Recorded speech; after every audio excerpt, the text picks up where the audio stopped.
This sports update is brought to you by the Reynolds and Power home team, Keller Williams Realty. Commanders wide receiver Terry McLaurin will miss another game this week. Head coach Dan Quinn told reporters that McLaurin has been ruled out for Sunday's game against the Cowboys. This will be the fourth game that McLaurin has missed due to this injury. The Commanders placed Noah Brown on injured reserve earlier this week, and Deebo Samuel has not practiced this week due to a hip injury, so the receiver ranks are thin in Washington. Quinn did not indicate what direction things will go with Samuel this weekend. The team's final injury report of the week will be released later today, so that will bring some word of just how thin things are going to be for Dallas week. Speaking of Dallas, let's look over at their injury report. CeeDee Lamb will be active on Sunday against the Commanders after missing the past 3 games with a high ankle sprain. After going through 2 limited practices this week, Lamb said that he is ready to play, all good to go for him. But Trayvon Diggs, he had an incident at his home last night that's landed him on the concussion protocol. He has already been ruled out for Sunday's game against Washington. Do you want to hear the fastest way to know what your home would sell for? Reach out to the Empower Home Team. Simply text your address to 800-763-3000. No phone call, just text your address to 800-763-3000. That's 800-763-3000. From the Crop Medcap 5-Star Sports Desk, Savannah McCann on the Fan.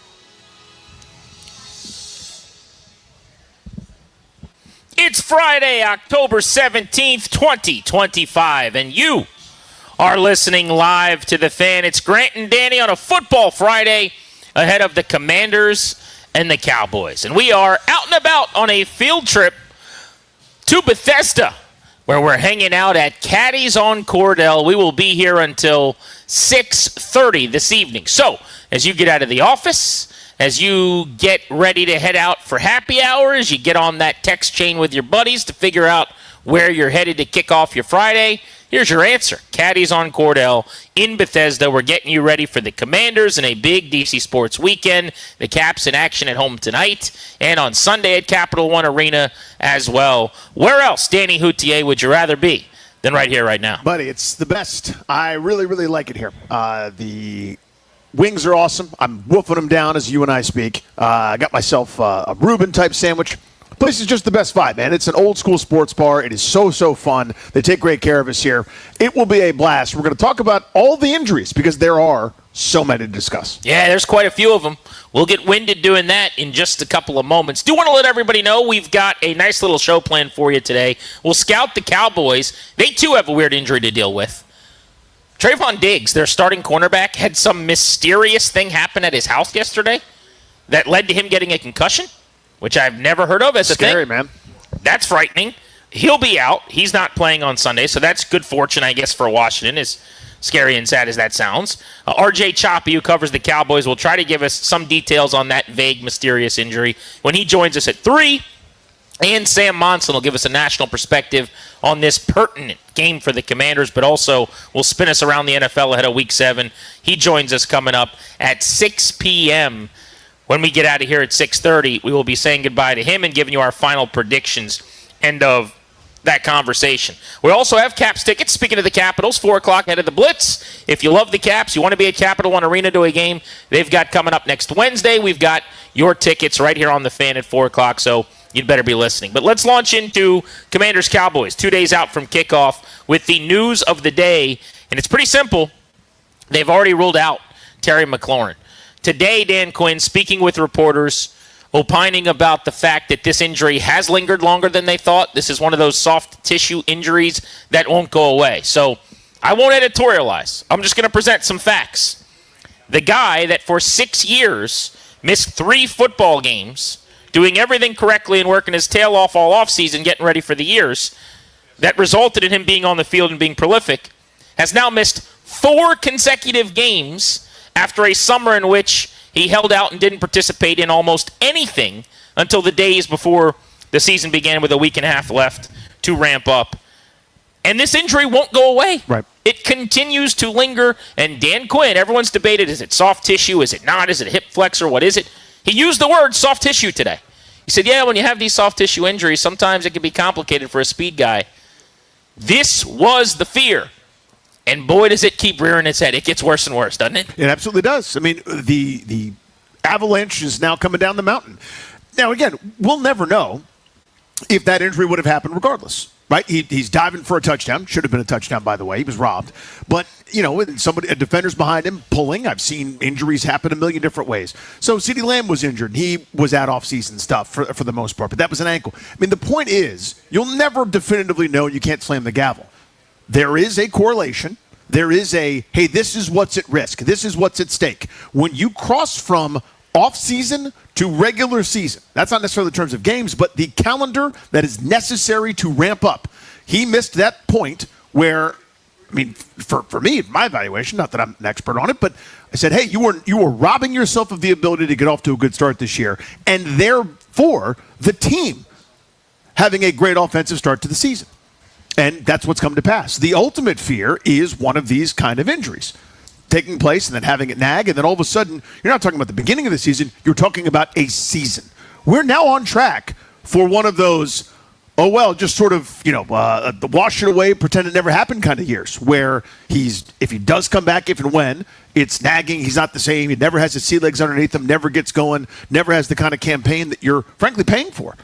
This is what's on the table now, because we're going to get into week 7. You think he's just magically coming back next week after he can barely jog around this week? Who knows? Maybe he does, maybe he doesn't. But we are at the point now where we're nearing the halfway mark, and he has simply, not been himself for a couple weeks, and then not been available for the rest. Yeah, I'll assume he plays next week, because he was supposed to have played this week, and they thought there was a chance he could play last week.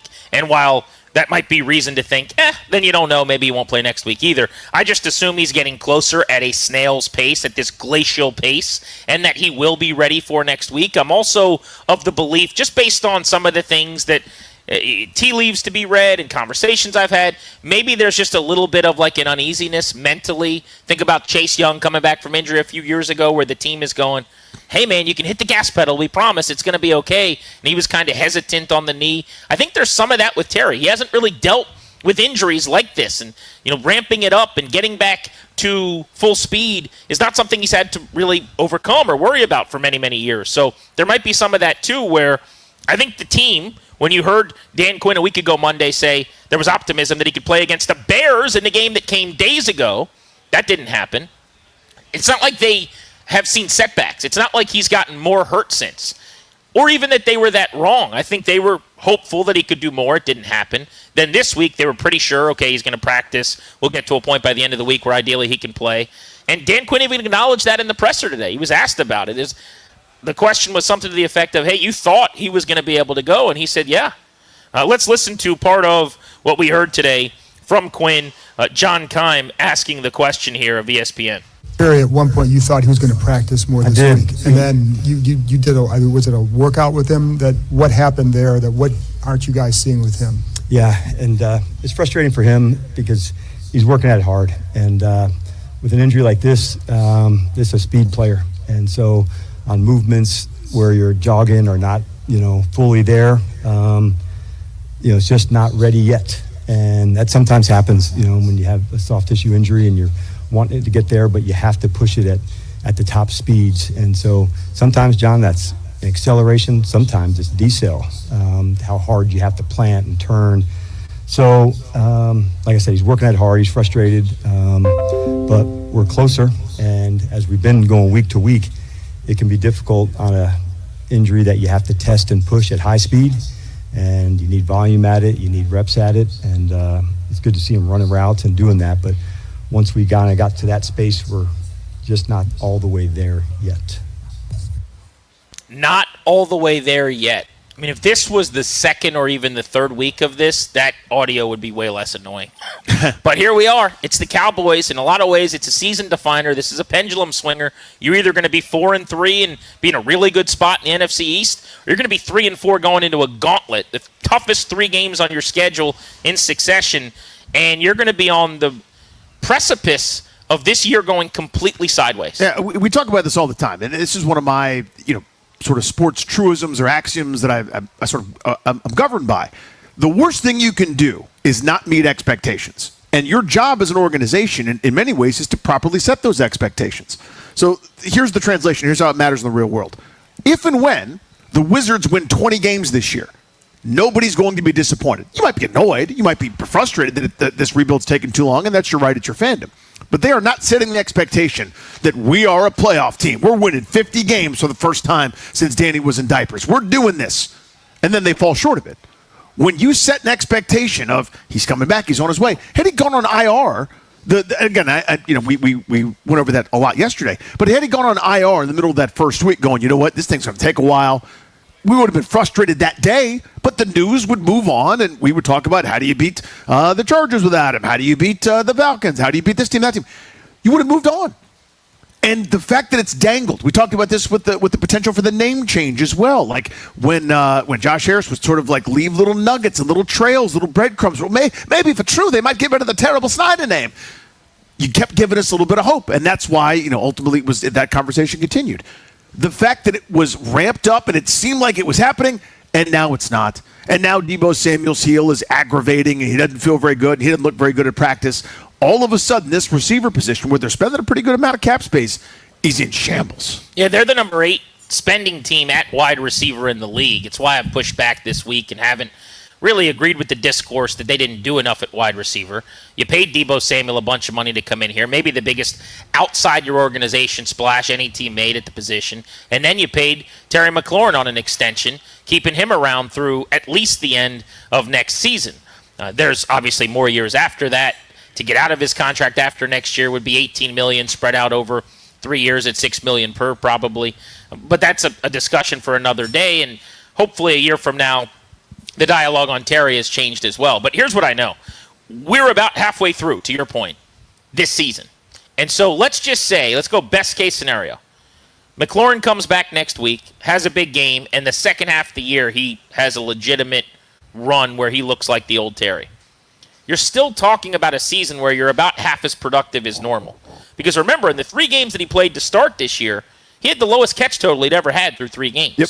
He had the lowest yardage total that we've seen him have. And I think that's based on the fact that the offense wasn't going through him to the extent that it used to because they were going through Deebo, who was effectively their number 1. He's not a traditional receiver. He was the number 1 weapon. They designed their offense kind of in his image.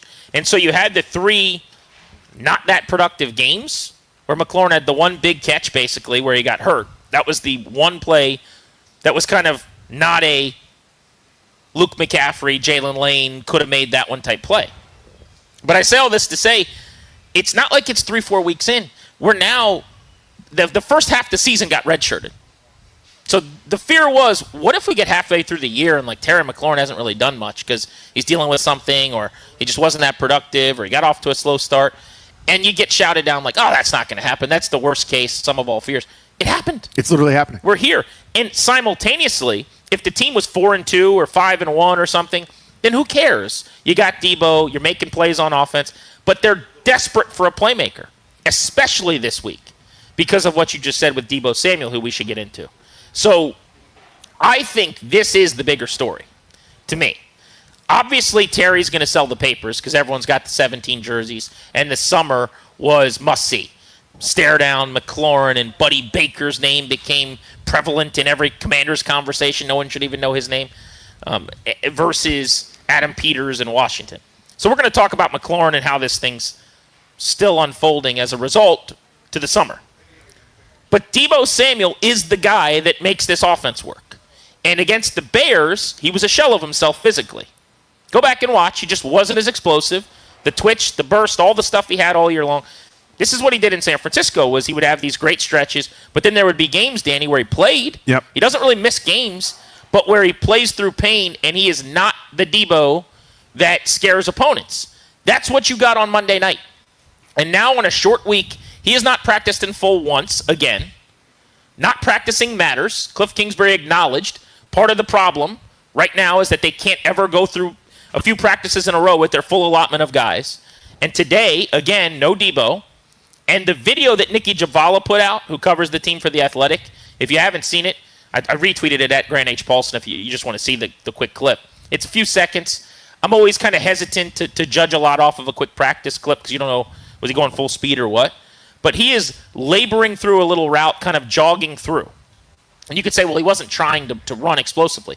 Maybe, but then that in and of itself would be a story to me on a Friday that that's the speed he's going at. But he does not look anything like Debo from a month ago. Right. And so I guess my point is, there's a real chance he doesn't play this weekend. Or even if he does, he's as limited or compromised as he was this past week, or those million instances in San Francisco. For anyone that's ever had him on fantasy knows, where like, wait a minute, he's active. What happened? One target for 6 yards and no carries, and he's sitting on the sideline most of the time. That looks like we're doing right now. This heel is not going anywhere on a shorter week with some travel. He discussed it himself, talking that it's aggravating. He is clearly not himself in the moment. Either he plays and is limited, which is not a great thing, or he's inactive, which is not a great thing either. I guess there's a small chance he plays really well, goes 7 for 95 and a touchdown, and he's just Debo from a few weeks ago. He's just on adrenaline and hope, yeah. And a bunch of injections of whatever stuff they can pump into him to get him through the football game because these players are not normal people. They're gladiators in the modern day.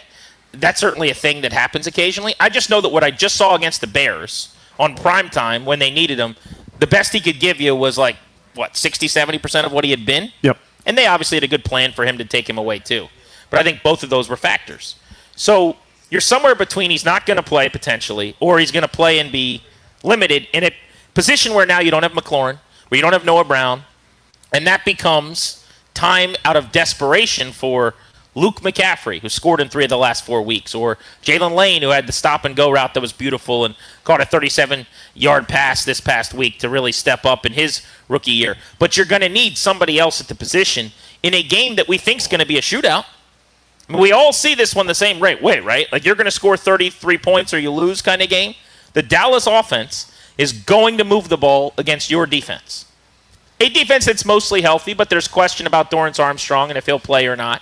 Suffered an injury Monday night with a short week getting ready for Sunday against his former team. He's your leader in sacks. He's been really, really good.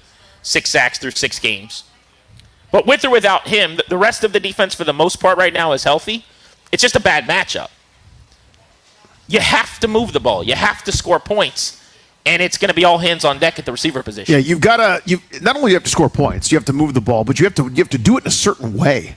Right? There is no stopping this Dallas offense. This is not Chicago from last week where they had been stopped a lot of times, right? They couldn't run the football. Again, you wouldn't know it watching DeAndre Swift look like Walter Payton and Gale Sayers mixed together against this Washington front.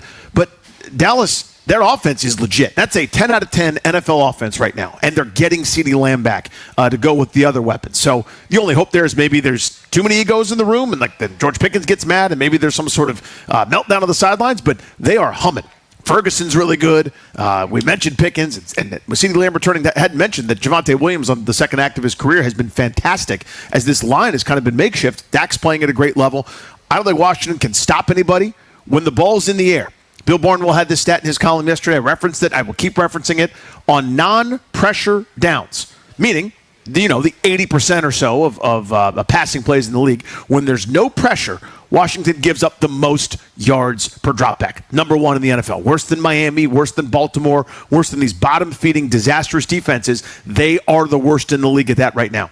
So you take away your ability a little bit to get pressure. If there's no Dorrance Armstrong, now all of a sudden that's a worse recipe. You're not stopping them. The way to stop them is what they did the second half of last year, which is, hey, Jaden, hey, bud, could you just work some miracles? Could you convert every 3rd and 4th down, even though we may or may not be able to run the ball effectively, even though we don't have all that much at receiver or tight end or whatever? Just do something special now with that many fewer weapons. This has to be a ball control while you're scoring a ton. And if I could just add one more log to the fire here, so to speak, you're playing the best quarterback that you've played this season, the way Dak's going right now at an MVP level, and you're playing the best offense that you've played. Just to add to some of the numbers you're referencing, like the Chargers and Justin Herbert, I would argue he's better at his apex than Dak is, and that day he was awesome. But they were so banged up front that it was almost like you were getting a watered-down version of Herbert because it didn't really matter. He'd throw 29 or 31-yard completions as he did that were negated by penalties by a makeshift offensive line. But this is not, Jordan Love in Green Bay. That's a good offense. Dallas's is better. They both scored 40 in a game head-to-head, by the way. You got Russell Wilson. You got Geno Smith. Michael Penix a week after everyone was calling for his benching. And obviously he lit them up. Caleb Williams misses more throws than I'll eat buffalo wings out here today at Caddy's in Bethesda. This is going to be their toughest matchup, their toughest challenge defensively of the season, and albeit on a short week. So good luck to Joe Witt and that group. But normally the default would be, they'll be fine. They got Cliff Kingsbury, Jaden Daniels, and an offense that's going to roll.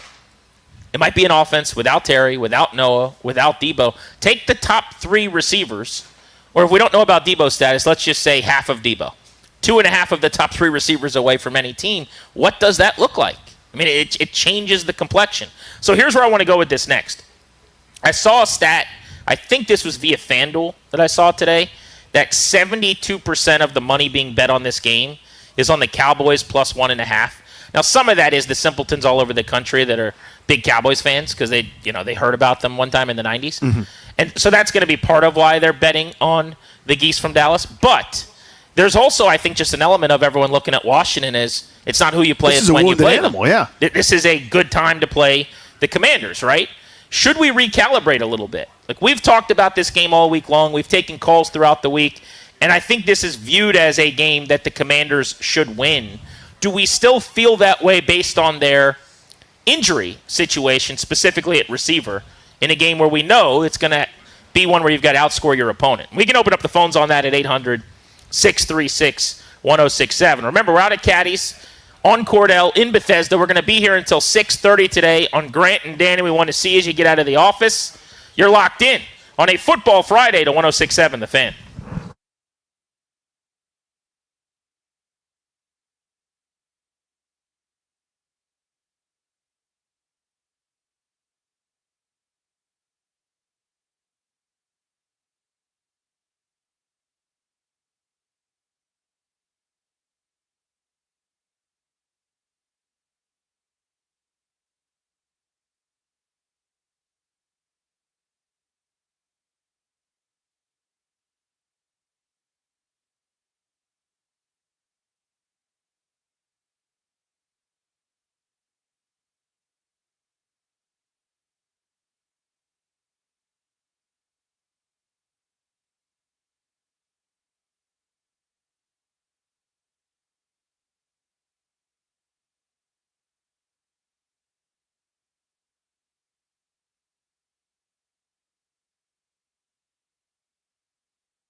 I'm Toby Altizer with your sports update on The Fan. This update is brought to you by AeroVironment, built for defense, built for D.C. In the NFL, the Commanders getting set to take on the Cowboys in Dallas on Sunday, 4:25 kickoff.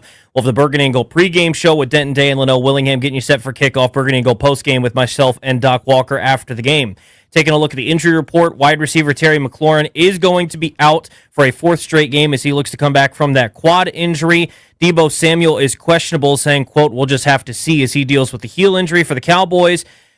Cornerback Trayvon Diggs had an accident at home yesterday. He is going to be out with a concussion. Other injuries around the league, Rams wide receiver Puka Nacua is out with an ankle injury.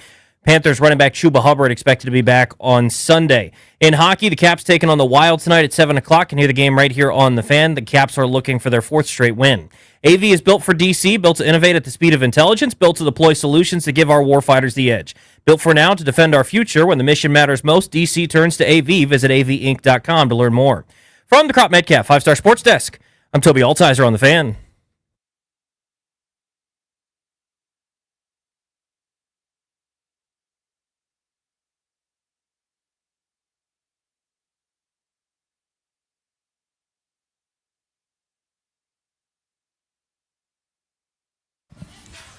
Welcome back. Grant and Danny on The Fan. We're at Caddy's in Bethesda today.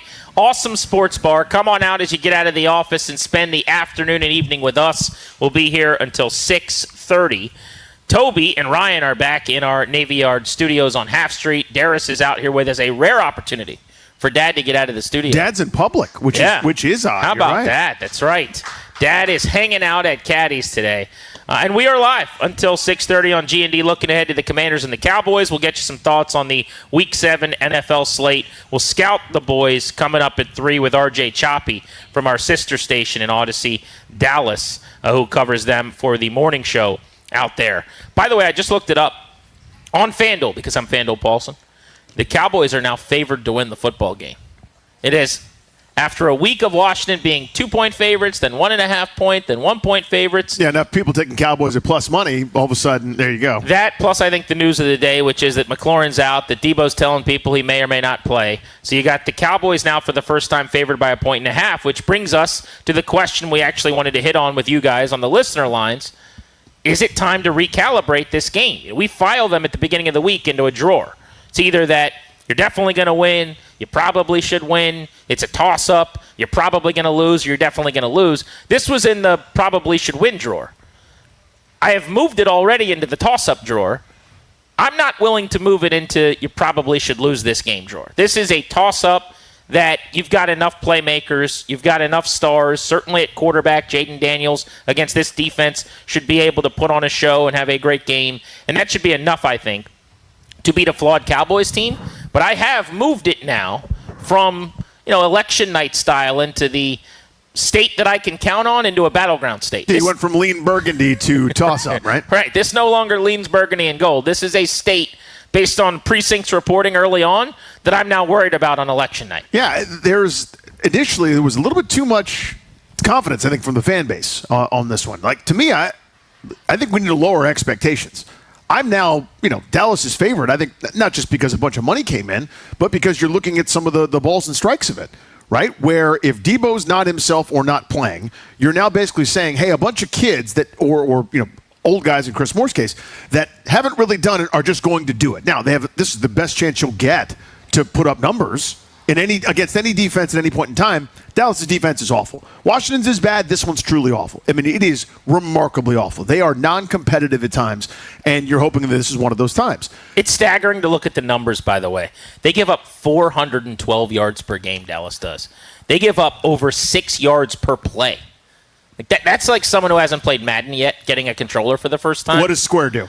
I mean, it's gross. They give almost 8 yards per play through the air. Yeah. If you're a quarterback against this team, you get to win the MVP award if you play them 7 That's not even times. hyperbolic. If you did, you would set records. So there will be still a chance, I think, to make some plays. They'll beat themselves. They'll mess up, etc. But to me, this Dallas offense is excellent. As bad as their defense is, that's how good their offense is to me. Right, and you're getting CeeDee Lamb back. So again, I don't know how Washington makes any stops whatsoever. You're short a playmaker now in Deebo Samuel, no Noah Brown, no Terry McLaurin. keeping up here with this great offense against your terrible defense, kind of in mind. It ain't that easy, and it is a toss-up. It is a game that it's a coin flip. I think you play it 10 times, you might get a 5-5 kind of situation. But I think we need to move it from if everything goes Washington's way, they'll win this game. Oh, I don't know, man. I am far more nervous about it than I was a couple of days ago. Yeah, I wonder if CD's return could, in some weird way, be a bit of a negative, at least initially in the game. Here's what I mean. Logan and I talked about this quite a bit on this week's Take I had this Command. thought, too, for the record. Like, they were so dependent on CD Lamb prior to his injury. It was almost like a Randy Moss rules thing, where he would get, if you look up the numbers when they're cooking on offense, he would get 13, 15, 16 targets. I mean, I'm not exaggerating. Yeah. In a lot of games. Get that Jamar Chase treatment. He would routinely catch like 10 to 12 passes for 100 to 150 yards or whatever. And it was very clear when Dak dropped back, it was CD, then what else? Very Justin Jefferson-ish with the Vikings, so to speak. When CD Lamb got hurt, it became a everybody eats scenario where all of a sudden Dak just plays point guard. And their offense has actually been more efficient. George Pickens has been great. They've had other wide receivers, some of them people haven't even heard of, that are late-round guys, step up and put up numbers. I think they're also getting Jalen Coker back this week to play at wide receiver as well, so they're getting even healthier beyond CD Lamb. But I guess my point is I wonder personally, is this offense better off if they don't feed everything through CD Lamb? Are they a little bit closer to what is toughest to defend in this league if Dak's just playing point guard instead of crowbarring everything in to the one receiver? There's coordinators like Kevin O'Connell who prefer it that way. That's the Sean McVay thing with Puka Nacua. Yeah. But I know from talking to people around the league, they go, they'd actually be more difficult to defend if they spread the wealth a little bit. So maybe the CD thing helps them some. I don't know. All I worry about, though, is the defense. I still think, I know everyone's going to say, oh, now you don't have your receivers, your offense is going to be a problem. I completely disagree.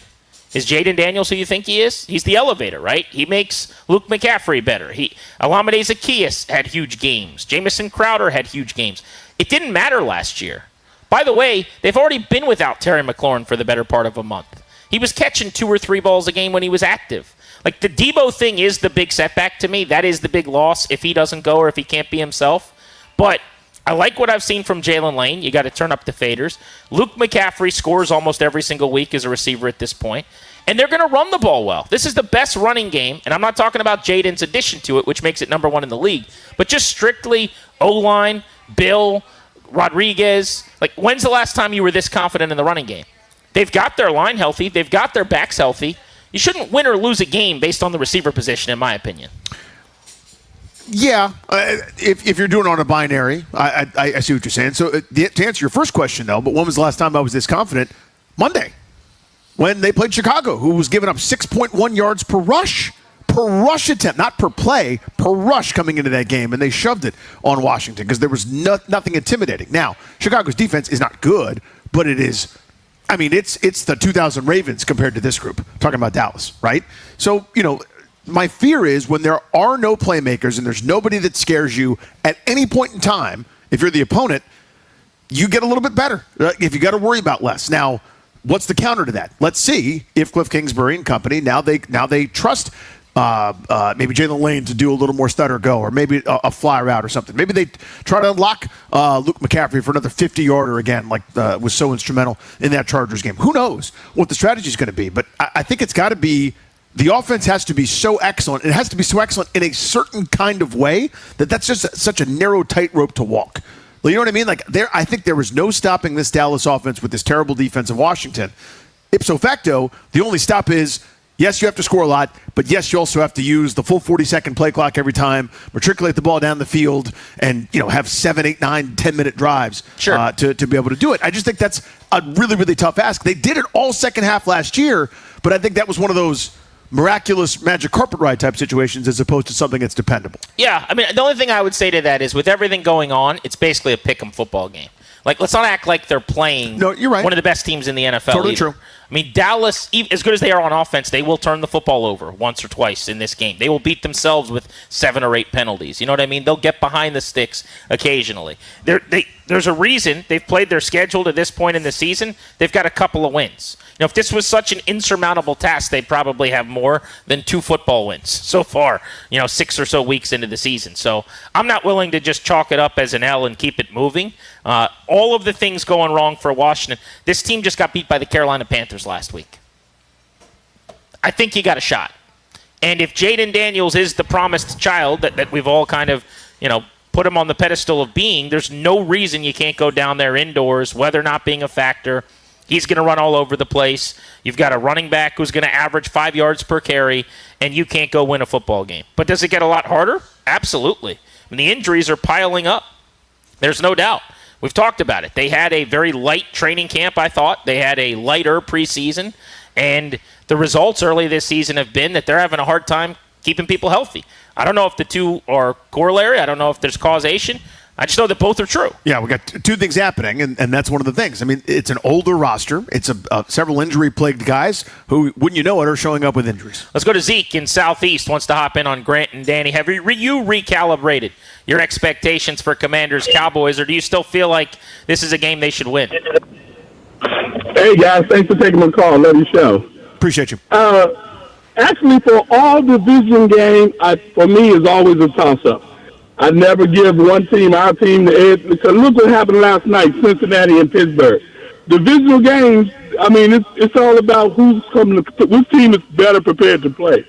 I can toss up all division games to me from now on, toss-up this year.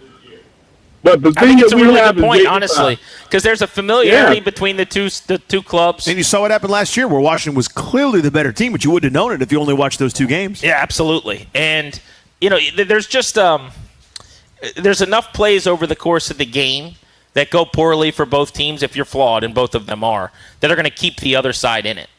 There's a drop pass here, or right when everything's going well and you're in field goal range, you take a sack and you get a hold, and now you're punting and you leave 3 points on the board.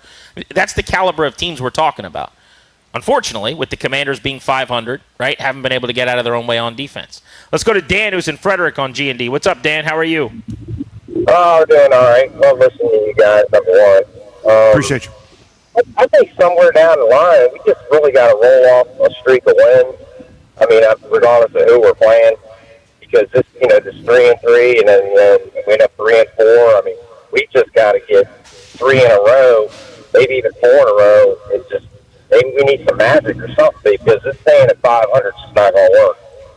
Yeah, it makes it really hard as you get deeper into the year. Now, I'm not willing to just say they're going to be 3-4. Again, I think Dallas is very average, and I still think this game's winnable. If I was going to have a position group decimated by injuries, I'd probably start at wide receiver, if I'm being honest. In today's NFL, it wouldn't be any of my defensive groups, and it wouldn't be the offensive line. I mean, maybe running back, I guess, would be the only one I would say above receiver, which is part of the reason why I think it's kind of flawed, unless you have superstars to pay a bunch of money to that position. You've seen guys like Lane and McCaffrey, and even more with the drops, had some big catches and touchdowns step up. But that having been said, if they are 3-4, to just workshop your hypothetical, you've now guaranteed that somewhere along the way you need to rip off at least 3 in a row. Probably not coming against Kansas City, Seattle, and Detroit in the gauntlet. Maybe after the Miami game with a bye. So you go to Madrid, you beat the Dolphins, you have a bye week. Maybe you come out of that and beat the Broncos and the Vikings. I think that's easier said than done. But you're just leaving so much work later. Giants, Eagles, Cowboys, Eagles to finish the season. I mean, it gets hard to find 3 or 4 wins in a row. You're going to be an underdog and have to basically birdie a hole that you're supposed to bogey at some point. And you might have to do it a couple times. That's the work you're creating for yourself by how they're playing. And that's the point. Yeah, losing to Chicago is devastating because of that. Like that is they're worse than a lot of the teams you're going to have to beat if you'd like the kind of season you want to have. We'll scout the Cowboys with RJ Choppy in Dallas at 3. We're giving away Caps tickets. They play tonight at Capital One Arena. We've got tickets for you for next week at 4 o'clock ahead of the Blitz. Next, what are the best games in the NFL this weekend in Week 7? We're going to tell you on Grant and Danny live from Caddies in Bethesda. Come on out and hang with us. We're here until 6:30.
Grant and Danny from Caddies in Bethesda. We're on Cordell. Come on by and say hello. We'll take you up to 6:30 this evening. It's week 7 already in this NFL season, believe it or not. Commanders getting ready for the Cowboys in a gotta-have-it game. Short week after a Monday Night Football loss for Washington. One other note, we were talking McLaurin and Deebo Samuel to start the show. So I guess it's two things. One, Terry McLaurin has not spoken with the media since his injury 26 days ago. That's very weird to me. This is a guy that's always been extremely accommodating, has been a Media Good Guy Award winner. I'm not saying you have to, hold court every single day, but it is odd that you would go almost a month without addressing your injury, and so that there's information coming from the horse's mouth. So some of why there's been so many vagaries and so much speculation is, Dan Quinn, who's not a doctor, is trying to update people about how this guy feels. Terry has not spoken, which is strange to me. He has not made himself available. That is interesting. One time since the injury. I was in the locker room after the game. He was already gone by the time we got into the dressing room after the Raiders game. But not one time since has he said, all right, guys, let's chat about what's going on. Well, I'm telling you, something's different. And obviously the injury is frustrated like everybody else is, and I'm not accusing him of anything untoward, but something did change in terms of tone and how he's dealing with everybody, and whether it's PR-wise, whether he's irritated at how his holdout/in was covered, or I don't know exactly what's going on, but and I don't want to ascribe something that I don't know that's there or not. I just know that it's different now. He's not speaking like he used to. He's not doing the things that he always was doing, right? Totally true. The other point I wanted to make was we were just talking about expectations and how this week could go. You got nothing out of Noah Brown or Terry because they didn't play against the Bears, and really nothing out of Deebo in that game as well. And without an interception at the goal line and a turnover basically in field goal range, they would have scored 34 points in that game against Chicago. And so I just look at when Jaden's out, how they played offensively with Mariota. Nothing's really ever mattered with this scheme, with Kingsbury. They do enough, and especially with Jaden on the field, and especially against this defense. I'm just not willing to chalk this up as, it's not going to be a great offensive game. It should be. You're playing a terrible defense. You've got a really, really high-end quarterback. And last week, with those three guys doing almost nothing to impact the game, you almost scored 34 points against a flawed defense, but a better one than Dallas's, clearly. Now, it's a short week on the road, but I think there's no reason to believe indoors, without it being rainy and wet like it was in that game, that they can't go out and score 30 and have a really good chance to win. But, Danny, let's go around the NFL here and look at the Week 7 slate and some of the best games. A very rare, awesome morning game in London. Normally, we export some pretty average football. Yeah, like a bad Jacksonville team is playing for the 7th time on a Sunday morning, but they're good now. It's a good Jacksonville team this time around. 9:30 a.m. Eastern in London. 4-2 L.A., the Rams without Puka Nacua against 4-2 Jacksonville. Big storyline in this one is that Liam Cohen came up and kind of cut his teeth under Sean McVay. Very familiar with how they operate in L.A. They're obviously familiar with how he thinks as well. This will be a really fun game. One of these teams is going to be 5-2, and this is probably as good a game this late in the season as there's been in London. Without a doubt. So you've got two teams that need it in a way, right? Jacksonville, fumbled this past week, could have been 5-1. Now they're 4-2. So there are the Rams. Everyone in that NFC West is 4-2. This will be intriguing. Eagles, Vikings, 4-2 Philly, coming off of extra rest because of their Thursday night game with the Giants last time out. And then the 3-2 Vikings, who are coming off of extra rest because they had a bye week already. I like this game. They play almost every single year. It's always pretty competitive. It's been a couple of shootouts the last couple of years as well. But Philly's got to have this one, or else the NFC East is going to start to look like a down division this year. Yeah, similar for Minnesota, right? Both teams need this one to kind of keep pace, and Minnesota's coming off the extra rest, as you said. And then this one's on Monday night. We've got the doubleheader on Monday night that we all love, except Danny, which is the 7 o'clock, 10 o'clock doubleheader. The way it should be, the way Dad asked for it, the way Grandpa wanted it.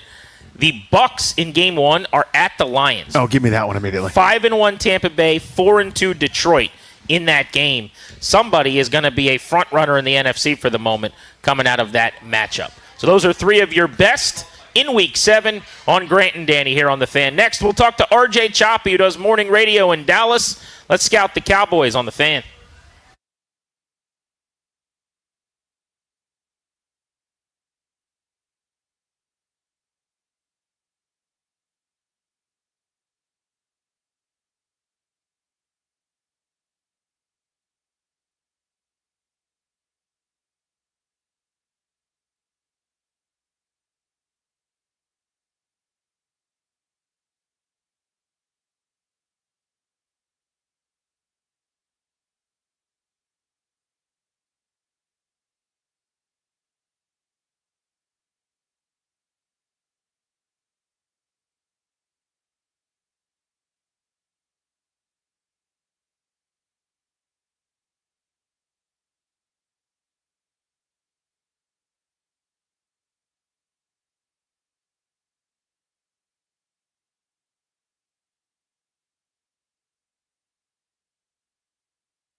I'm Toby Altizer with your sports update on the Fan. This update is brought to you by Meadows Farms. Fresh plants arriving daily. Plant a little happiness. In the NFL, Commanders getting set to take on the Cowboys on Sunday. Kickoff set for 4:25 at Jerry World. We'll have the Bergen Eagle pregame show for you before the game with Denton Day and Linnell Willingham. Bergen Eagle postgame with myself and Doc Walker after the game. Taking a look at the injury report, Terry McLaurin is out with the quad injury. He'll miss his fourth straight game. Deebo Samuel dealing with a heel injury, saying, quote, we'll just have to see if he can get on the field on Sunday. For the Cowboys, they're going to be without their cornerback Trayvon Diggs. He had an accident at home yesterday resulting in a concussion, so he'll be out for this matchup on Sunday. Other news in the NFL, Bob Myers is leaving his job at ESPN to become a president of sports at Harris Blitzer Sports and Entertainment, working with Josh Harris and company. NFL injuries, Rams wide receiver Puka Nacua going to be out with an ankle injury. Panthers running back Chuba Hubbard expected to be back for Carolina on Sunday. Hockey tonight, Capitals and Wild, 7 p.m. puck drop. Can hear the game right here on the Fan. The Caps looking for their fourth straight win. Meadows Farms is celebrating 65 years with our anniversary sale. VIPs enjoy 20% off all perennials, trees, shrubs, and houseplants. With 16 locations, it's a perfect time to refresh your garden or bring some green indoors while saving big. Offer excludes delivery and installations. Meadows Farms. Plant a little happiness. From the Crop Medcalf 5-Star Sports Desk, I'm Toby Altizer on the Fan.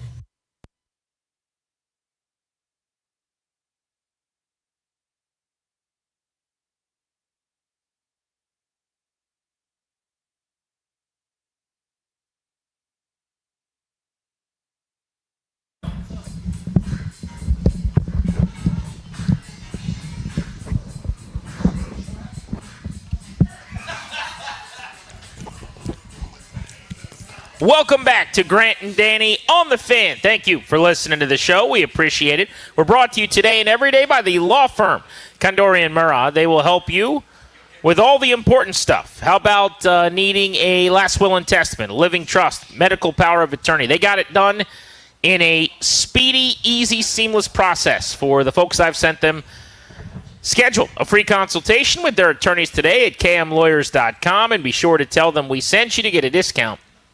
That's kmlawyers.com. We'll scout the Cowboys coming up in just a few. Danny, Thursday Night Football last night was a blast. It's not very often on Thursday night that you get a shootout and well-played game offensively from both sides, but you had two quarterbacks in their 40s dueling banjos. Aaron Rodgers goes for 249 and 4, and he got outplayed by Joe Flacco. Of course he did. Who's been a Bengal for 6 minutes. Flacco's second half, his second act or last act or third act or ninth act, whatever this is in his career, it's been amazing. Yes, it has. He's bouncing around team to team as a hired gun. Mostly in Cleveland, he was just like pedestrian and trying not to lose them games. But he goes to Cincy, where they've got weapons. Jamar Chase, T. Higgins. And last night, he was incredible. He threw for 342 yards and 3 touchdowns. There was this really funny meme I saw on the internet where he's sitting next to Jake Browning, who they just benched, the quarterback that had the shot before they traded for Flacco. And they're talking. And it was like one of those bubbles with what's being said. Yeah, the thought bubble, yeah. And Flacco's thought bubble was, I just throw it to Chase every play and then I don't get benched. But that's what last night was. You have one of the best players on the planet in Jamar Chase. Weird, just give him the ball. Do you know how many targets he had last 23. night? 23 targets. Correctly, by the way. Correctly. That's got to be a record.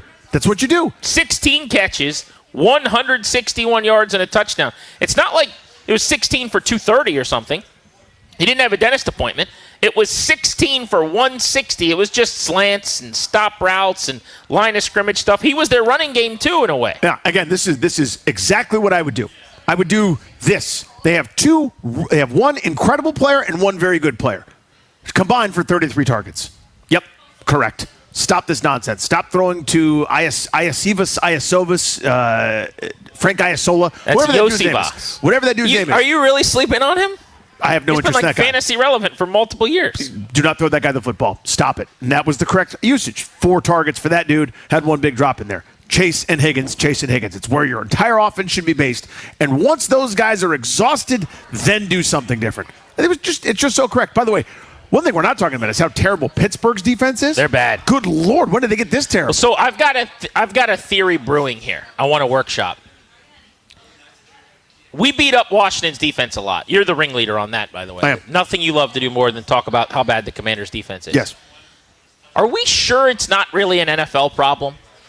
My contention is that it has never been harder to play defense than it is right now. With the way the rules are trending and the way teams are putting themselves together, and they've kind of got the answer key now with the short passing game to an extent as well. But there aren't that many good defenses, man. I mean, honestly, I was actually talking in the hallway with Chris Russell about this yesterday. He's like, the Denver Broncos are great. Who else would you say is great defensively? And we started bouncing a couple teams off each other. But even traditionally good defenses, like, oh, that's a Mike Tomlin team. They're going to play okay defense. Like Pittsburgh or Baltimore as an example. Part of their problem is their injuries.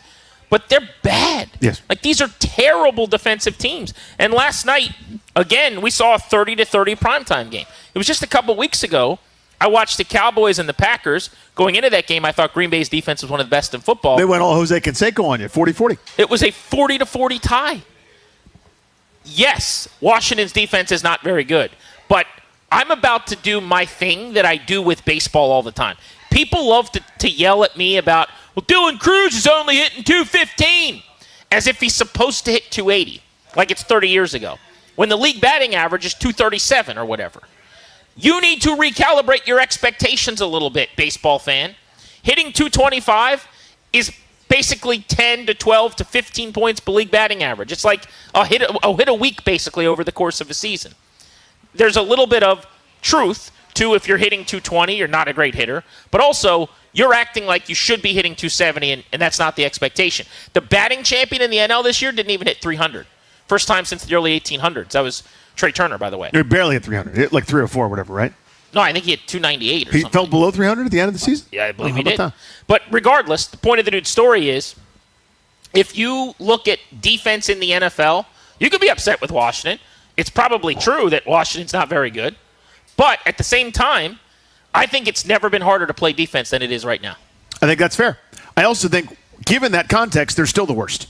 Talking about Washington against the pass. There are a handful of teams that are terrible as the slider has moved, right? So everybody's moved in a certain direction.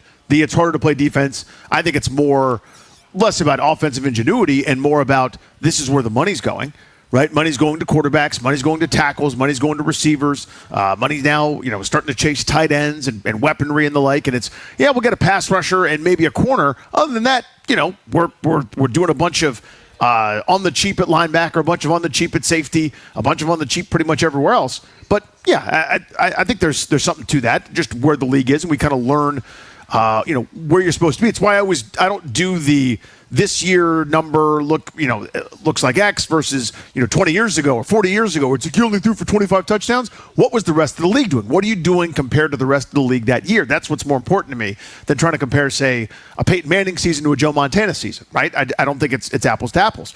Right now, the apples to apples comparison is this. Dallas allows the most yards per pass attempt, and Washington is 6th at this point. When the quarterback drops back, what happens? And it's disastrous pretty much for those teams that are down at the bottom of the league in defense. So I'm looking at it now, by the way. The Packers are still the number 2 defense in the NFL. Even with that 40-burger that Dallas put on and them. they gave up 40 to the Cowboys a couple weeks ago. Cleveland is number 4. They're pretty good. But do you watch Cleveland ever and go, God, that's a dominant what defense. a buzzsaw, right? I just watched the Steelers play against them this past week on Sunday and did kind of what they wanted. The Texans are a top 5 defense. They're not a good team. I love Seattle's defense. They're 6th. Atlanta's top 7. Atlanta's good. Washington moved the ball and did whatever they wanted kind of offensively in that game. They didn't have a bad offensive game. So, my point is, I don't know if there are great defenses right now in this league anymore. I don't think there are. Denver, I think of as being elite defensively. They just shut down the Jets and shoved it on Justin Fields, which every team has ever been able to do since Justin Fields came in the league as a passer. But they made him look the worst that I've ever seen him look. Every drop back was a sack.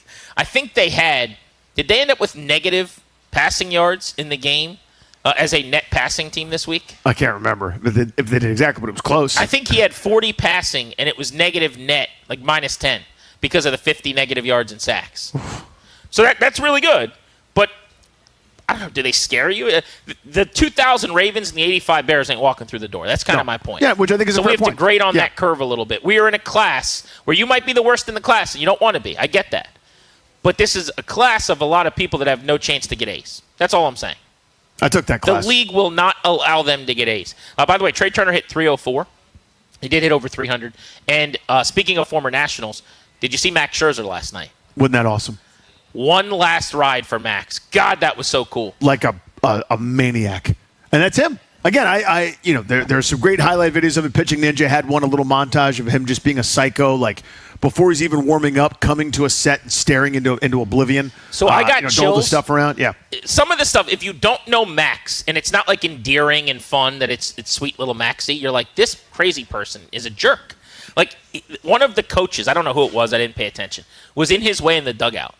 And he shoves the guy out of the way. Shoves him. Like he's coming back from the dugout, or from the bullpen rather, into the dugout like right before first pitch. So he is now in locked in, I'm Max, I'm going to make a scene if anyone tries to say hi to me mode. You've been on the wrong end of that, by the way. I forgot that he was pitching that day, and I said, "What's up, Max?" Oh my! I have never felt smaller. Even or when Matt worse. Williams stopped his press conference to make fun of you? It pales in comparison. Pales in comparison. That was a great moment. I was there.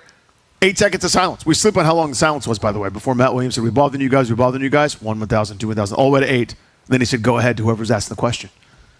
When I said, You were what's up, chastised Max? like a school child. Yeah, seriously. When I said, what's up, Max, the look, like if it was legal to take a life, he would have. Like, I really think he might have killed me in that moment. Like, oh my God, you're exaggerating. I was afraid. Well, in his mind, probably, it's such an amateur hour move. So Yes. in his mind, there's like the haves and the have-nots in the clubhouse of like, and we've all been there. I don't want to knock, local TV necessarily, but like there's always that like one reporter who's there that day that doesn't do sports, who's doing the thing from the parking lot or whatever, and they don't know the rules, and they just walk up to that day's pitcher because it's a day one rule. It's just known by everyone who's ever been in a baseball clubhouse. If somebody's pitching that day, they don't speak until after the game. Players on the team don't talk to them or bother them unless they make it okay to. You just leave them alone. That's just it's an unwritten baseball rule. There are plenty of them. But there's always that one like TV reporter that's like, You have a couple minutes to chat about your upcoming start. What do you like to do? What's your dog's name? When do you walk him? When do you have time for that? So you walk up to Max as if you're about to ask him about, his favorite stuffed animal as a kid or whatever the big question is that day. And he about bit your head off. I had no plans to interview him or anything. I just he'd come on our show. I think we had either finished. He was still exclusive. Yeah, on our either show. our first year with him or second year with him. I can't remember which. We won a Cy Young, for goodness sakes. Which you come on the Grant and Andy show, you win Cy Youngs. There's a correlation there. And I said hello. I greeted him, not with the intent of any follow-ups, to find out. Let me ask you a question. How do you grip your changeup? What's the feel coming off your ring finger? Do you turn it over a little bit at all? How do you get that drop right there? It's kind of got some split action sometimes when it's going well. Had no intention of anything other than hello, like a human being greeting a human being. And I have never felt like more pathetic. I've never felt smaller. I've never felt the desire to leave the planet more than I have in that exact moment. This was like, this man could do it if he felt like it. This man could could reach into my chest, pull out my still beating heart like Indiana Jones, the Temple of Doom, and not even like break a Dumb stride. and Dumber. Put it in a doggy bag, wrap it up, and hand it to you. And hand it to me. I'm like, he could kill me. He So could. last night he was in that mode, and he comes out of the bullpen right before the game. He hasn't been pitching that well. And poor Max is now 40-plus, and his body's completely breaking down on him. He's always had pretty good arm health and success, oddly, with all the innings and all the pitches. His routine has allowed him to mostly avoid, like never TJ or anything like that. But his back and his hip and Everything his knee else, yeah. and his shoulder and his toe and the spleen. I mean, there's a song about it. Seriously, he's so violent. His arm is be able to do stuff, but like he has to do this yank down motion. So like he, flexes his neck, and that leads to like a neck thing and the upper back thing, and like he can't put his shirt on for a playoff start. I mean, it is a mess. He basically can't go 3 or 4 starts now without something, right? Yep. So last night he had an opportunity to pitch the Blue Jays back to a 2-2 series tie, and he did it. He was unbelievable, 5 2/3 innings, and it was just an awesome vintage Max effort where his guts, guile, and just him getting through it. But the video pregame of like his pregame warm-up where he's just staring at the catcher and he's like, this is a crazy person. Then he's walking in the dugout and some poor bastard coach gets in his way, not paying attention. This poor schlub. He made the wrong decision. He's thirsty. Some BP thrower is trying to get Gatorade, and Max walks by and shoves him out of the way, like stomping through. It was ridiculous. And so, with anybody else, You're like, what a terrible jerk. With Max, you're like, he's locked in. He's ready to go. Exactly. Well, how about the manager comes out to investigate? Hey, can I get the ball from you? And Max told him kindly to leave. I mean, this was such vintage get off my mound to Davey Martinez. And what I loved is we saw this so many times in D.C. It's the 7th inning. Max is emptying the tank. This is old school baseball. This is 30 years ago. This is the old Hoss Radbourn good stuff right here. You're coming out to take this ball over my dead body. Get your ass back in that seat. You see that little bench over there? That's where you sit. You see this area with the white slab on it? This is where I stand. I'm here, you're there. I'm here, you're there. Leave me alone. And that's the mindset. Yeah. So Schneider walks out last night to take the ball, wearing his hoodie, being a manager. I'm managing a playoff team here, guys. I'm going to go get the baseball. I got some authority. I'm about to go to the bullpen. And he's walking out there, and Max immediately just starts yelling at him, get your ass back. And so he gets out there. It's already over. They couldn't even do the meeting. No. I think the shortstop didn't even get to the meeting. Yeah, Clement wasn't even on the mound yet. And Max just saying, no. I don't even know what Schneider tried to say. Max just basically points to the dugout. The manager's like, oh, you have it. You got it, sir. Oh, okay. Where should I sit?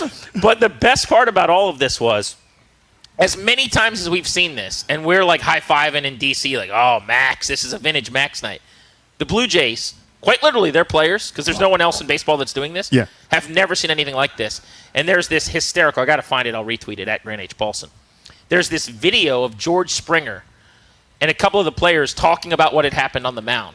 And they're all laughing and reenacting it, and he's like, and then he said this, and you could just see it in the dugout. Yeah, for us, it's a Wednesday. For them, it's like, I've never seen this before. They couldn't believe what Scherzer had just done. But it was the most vintage, awesome, one last ride thing. And I'm sure, like Max, for whatever reason, he's just now going to keep making $35 million pitching for different teams. He's Kirk Cousins. He just keeps getting these massive contracts. And Let's do one more one-year deal. So he'll pick, the contender next year that he's going to try to pitch for. But if this was it, if this was our last time seeing him make a big that guy, man. October start and getting to be Max, it was the good stuff. Vintage. All the pitches working, everything max effort, just dotting, like pitch after pitch after pitch. Again, it's not 99 anymore. Like, I don't know if he has that really consistently. 99? If at all. I mean, he's trying to run it up to 95 now. Yeah, he's 94, 95, but it didn't matter. Just pinpoint the slider, the cutter, the changeup, the curveball, the guts. You know what I mean? That was just vintage Max Scherzer, man. So fun. Do you remember, 2019, the Nats won the World Series? Do you remember that? 2019. Yes. Yeah. Okay. Yeah. So during that World Series run, in fact, it was actually during the World Series, the big series against the Astros. Oh, look at the Astros. Yeah. Astros. I remember that. Yep. So Game 5, I'm guessing it was, Max was supposed to pitch. And so we get to the ballpark. Yeah, we're doing pregame. We're on the air, and we're just talking the whole night. Hey, you got Max in the mound. It's going to be fine. It's, right now the series is 2-2 because the Nats had taken the first two. The Astros had come back at Nats Park and taken two. Felt like whoever wins Game 3 is going to win the series because you're probably not going to Houston. You're not going to win 2 straight in Houston. You're not going down 3-2 and then winning all 4 of the games there. That is exactly what happened. Oh, yes. But in Game 5, we find out while we're on air, Max isn't starting. We're like, what? Like, remember, we saw the report and we went, oh, what an elaborate, stupid prank. As it turned out, he woke up and, wasn't able to move. His wife had put his clothes on for him, but his back had locked up so badly. I don't know exactly how or what happened to lead to this. But, they were basically, wheelchairing him around the concourse underneath of the stadium, getting him treatment. Doing everything they could to try to just get him to be able to, raise his arm over his head. So Joe Ross is announced as a starter. I still remember one of the coolest things ever is when he walks out of the dugout because the word had trickled out on cell phones and stuff. He's walking out to the bullpen. He gets a standing ovation. Everybody's behind him. He threw okay. He wasn't the reason they lost. But they lose that game. They lose all 3 at home. And then they go back to Houston for the rest of the World Series. But what's amazing is Scherzer ended up pitching hours after that. Game 7. Days after that, when he couldn't move and he's in the wheelchair or whatever, and his wife's putting his clothes on for him, and his back is incapable of, forget a golf swing. He couldn't have walked over to the bar right here at Caddy's and ordered a drink and grabbed it with his hand, and then he's going out and throwing 100 pitches in a Game 7. But the ultimate competitor, one of the great pitchers of his era, one of the great pitchers of all time, but I will never in my life cover a better competitor than that guy. Yeah, even remember that Game 7, it was labored. Like everything was a thing. They had runners on. It felt like in scoring position or bases drunk or second and third, nobody out. Every single inning, just escape after escape after escape after escape. And then I think finally they had that the shot down the line or whatever that scored some runs in that game. But even still, it was like that dude was going to leave every ounce of whatever he had that day on the mound for you. And it was a pleasure. It was a joy. Looks like the Blue Jays, with momentum now, back-to-back wins, and they get to go home in this series after one more, are in a pretty good spot. They're still dancing. Coming back against the Mariners. Seattle's Game 5 at home to take a 3-2 series lead.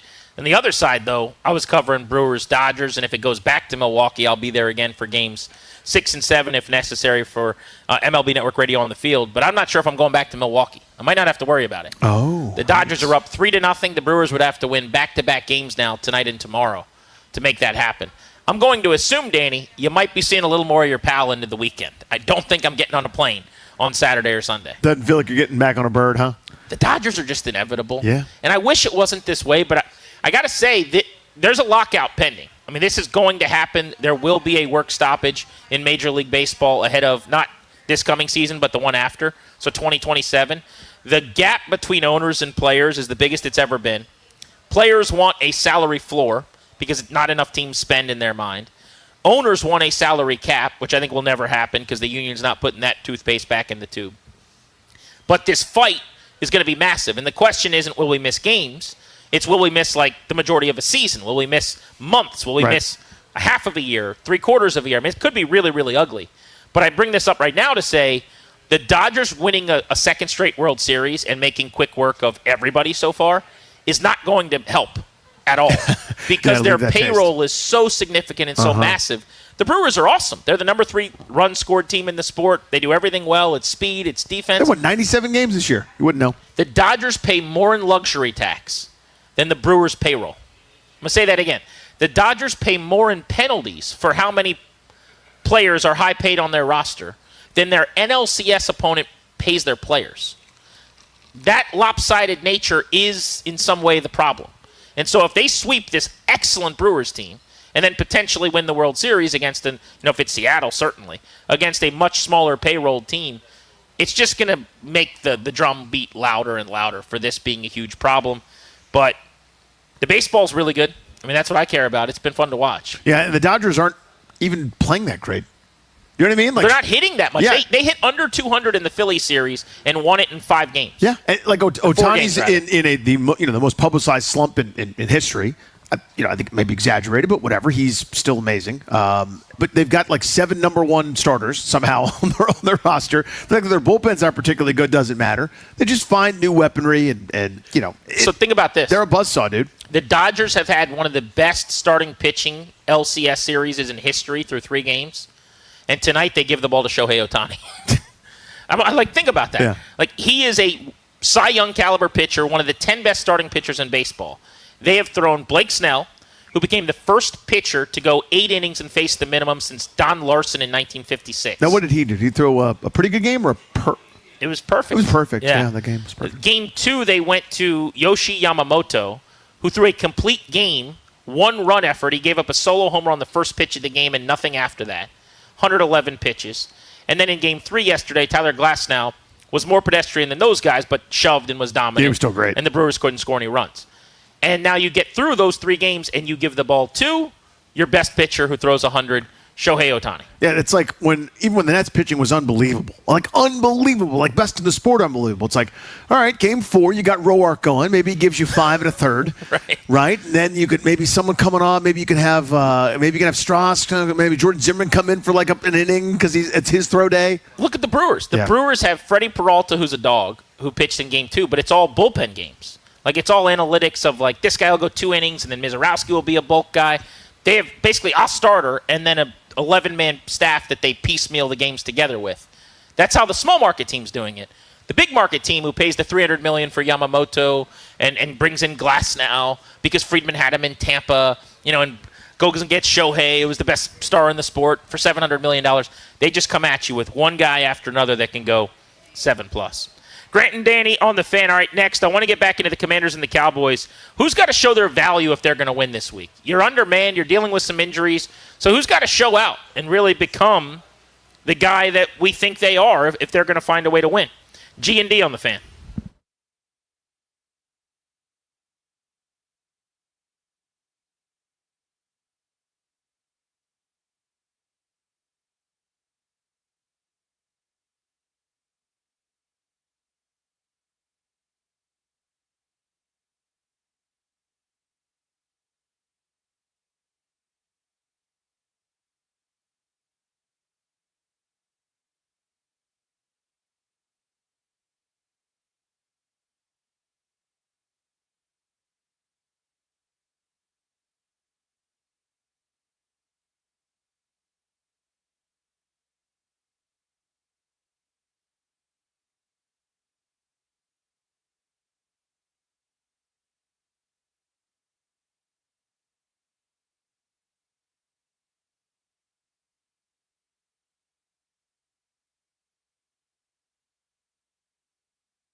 I'm Toby Altizer with your sports update on The Fan. This update is driven by your local Washington area Honda dealers. In the NFL, the Commanders getting set to take on the Cowboys in Dallas on Sunday. 4:25 kickoff. Burgundy and Gold pregame show going to get you set for kickoff with Denton Day and Linnell Willingham before the game, after the game. Myself and Doc Walker have you with postgame for the Commanders. Going to be without wide receiver Terry McLaurin for a fourth straight game as he looks to come back from the quad injury. Deebo Samuel said, quote, "We'll just have to see if he can get on the field dealing with the heel injury that limited him at practice and had him miss a couple of practices this week." Cowboys cornerback Trayvon Diggs going to be out with a concussion. He had an accident at home yesterday. Other injuries around the league. Rams wide receiver Puka Nacua is out with an ankle injury. Panthers running back Chuba Hubbard is expected to be back on Sunday. Hockey, Caps and Wild tonight at Capital One Arena. 7 p.m. puck drop. Can hear the game right here on The Fan. Caps looking for their fourth straight win. Now's the time for a great deal on new Honda. Rugged capability, commanding style, and powerful performance. Honda's got it all. Check out the Honda Accord, Civic, and CR-V and find the best deal on the Honda for you. Visit your local Washington area Honda dealer for a great deal today. From the Crop Metcalf 5-Star Sports Desk, I'm Toby Altizer on The Fan.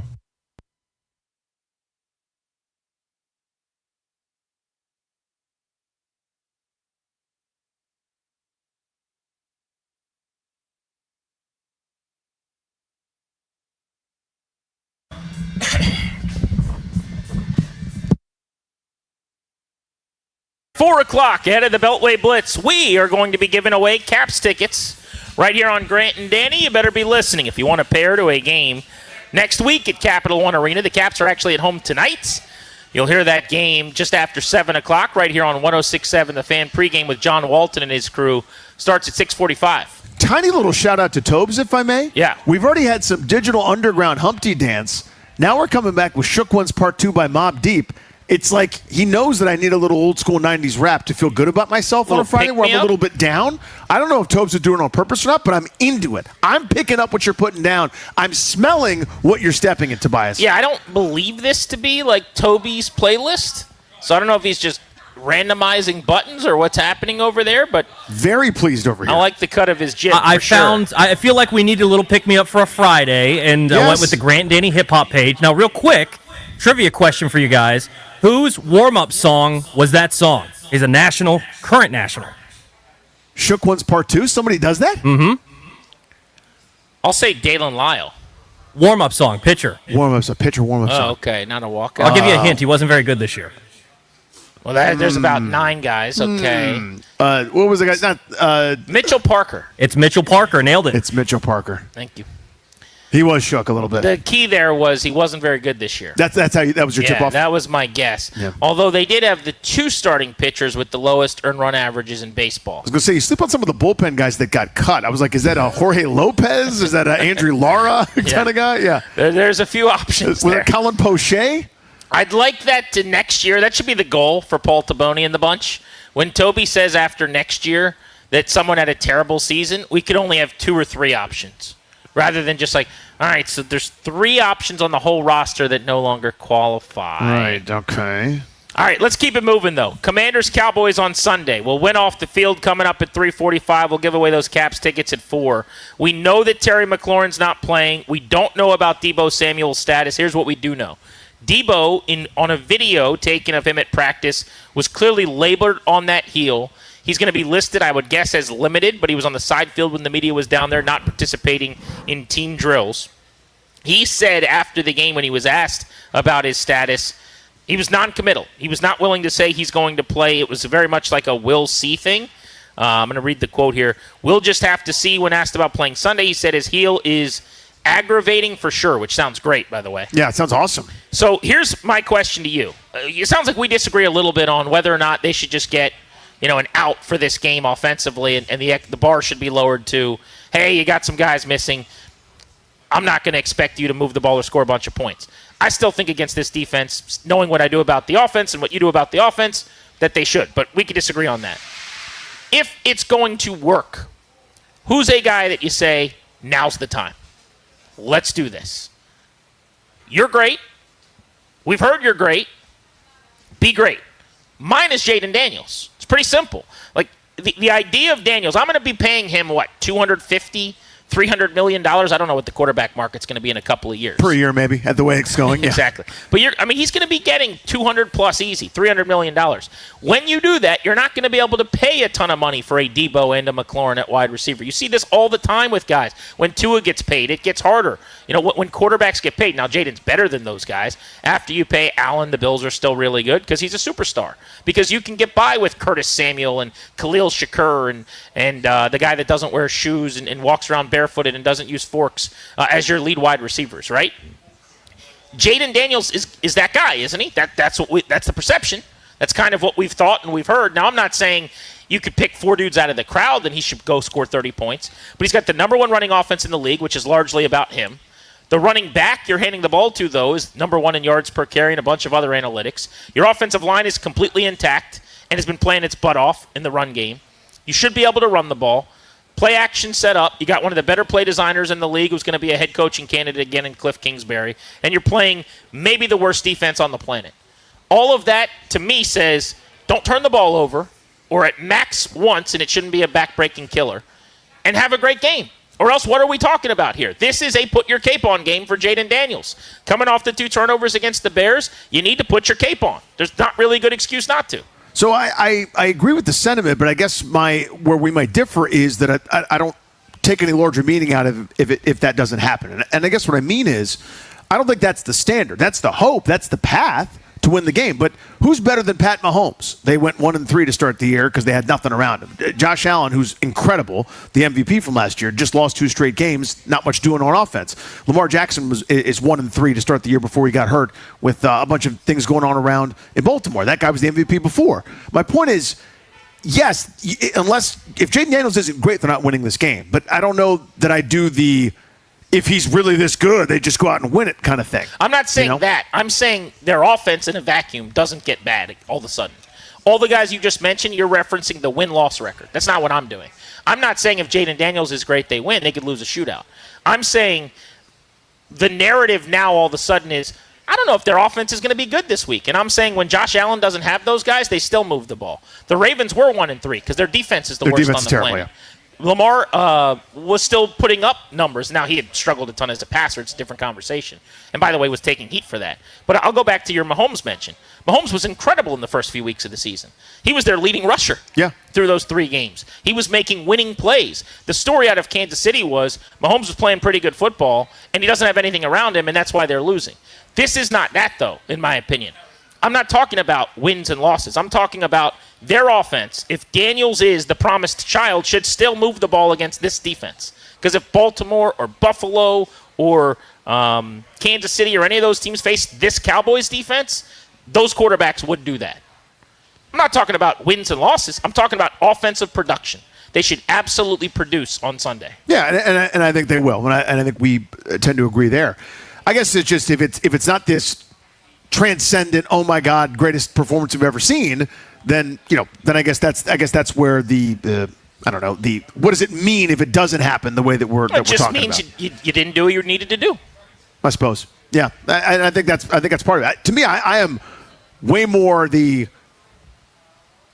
offense is going to not struggle because, again, Dallas is terrible on that side of the ball. The offense will be just fine. They'll move the football. But if the passing numbers aren't prolific, I would say that's probably a reflection on their most dynamic offensive weapon with some pelts on the wall, Zach Ertz, going into this game, and that's 7 in a cloud of dust and a fall.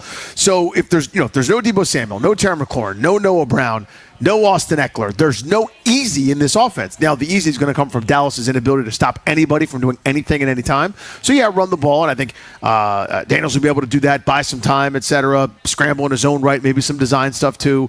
But, I don't think anyone's going to be prolific in any game throwing to Chris Moore. And I guess that's kind of where he gets thrown to 4 times. Like, it's not like the offense goes through him. I mean, they're the number 6 offense in the NFL. They've got nothing out of Noah Brown and McLaurin almost all year. Debo's the difference, which I totally get. But they're number 6 in yards per play. Noah Brown's been a non-factor from the jump. Totally. Terry McLaurin has 1 catch that is notable in the entire season. So it's not like this week is that different, other than the Debo part of this, and he wasn't helpful against the Bears, and if not for a goal line pick and a fumble in the field goal range, they just scored 34 in that game. When Jaden was out, Marcus Mariota moved him up and down the field. The offense is moved regardless of who's out there all along. Yeah, and I think they will move the ball. They'll be successful. Is it going to be enough, though, to win what I think is going to happen, a Dallas offensive performance for the ages? I just think the matchup is just not good for this Washington defense. So that's a different conversation, right, which is, are they going to win the game? And that's going to be up to turning the Cowboys over, I think. I don't think they're going to stop them. I think you got to get a couple takeaways, probably, at least. If you could turn them over twice, I think you probably can win the game. But, yeah, my point is really zeroing in on the offense. With some guys out, you've still got your entire offensive line. You've still got your running back room, or the guys in it that matter the most. They should absolutely be able to go out and average 5 yards per carry and set some things up in play action. And Jaden should be able to run for 40 and 50 yards on carpet. And you should be able, with those things happening, to set some things up to Luke McCaffrey, who's been fine, to Jalen Lane, who's been fine. Chris Moore's been inconsistent with drops, but last week helped them more than he hurt them. Had a big touchdown catch and got them going early on as well. So, I just, if they don't score 27, 30 points, even without those weapons, I'll be both surprised and disappointed, frankly. Because also, Cliff's been awesome. Yes. Cliff, without these guys, has been able to make this work. And if they were playing the Broncos or they were playing the Packers, I wouldn't be saying this. They're playing a Cowboys team that stinks, and Trayvon Diggs is out. Some weird injury he suffered at his house to have a concussion yesterday. They've already ruled him out in this game.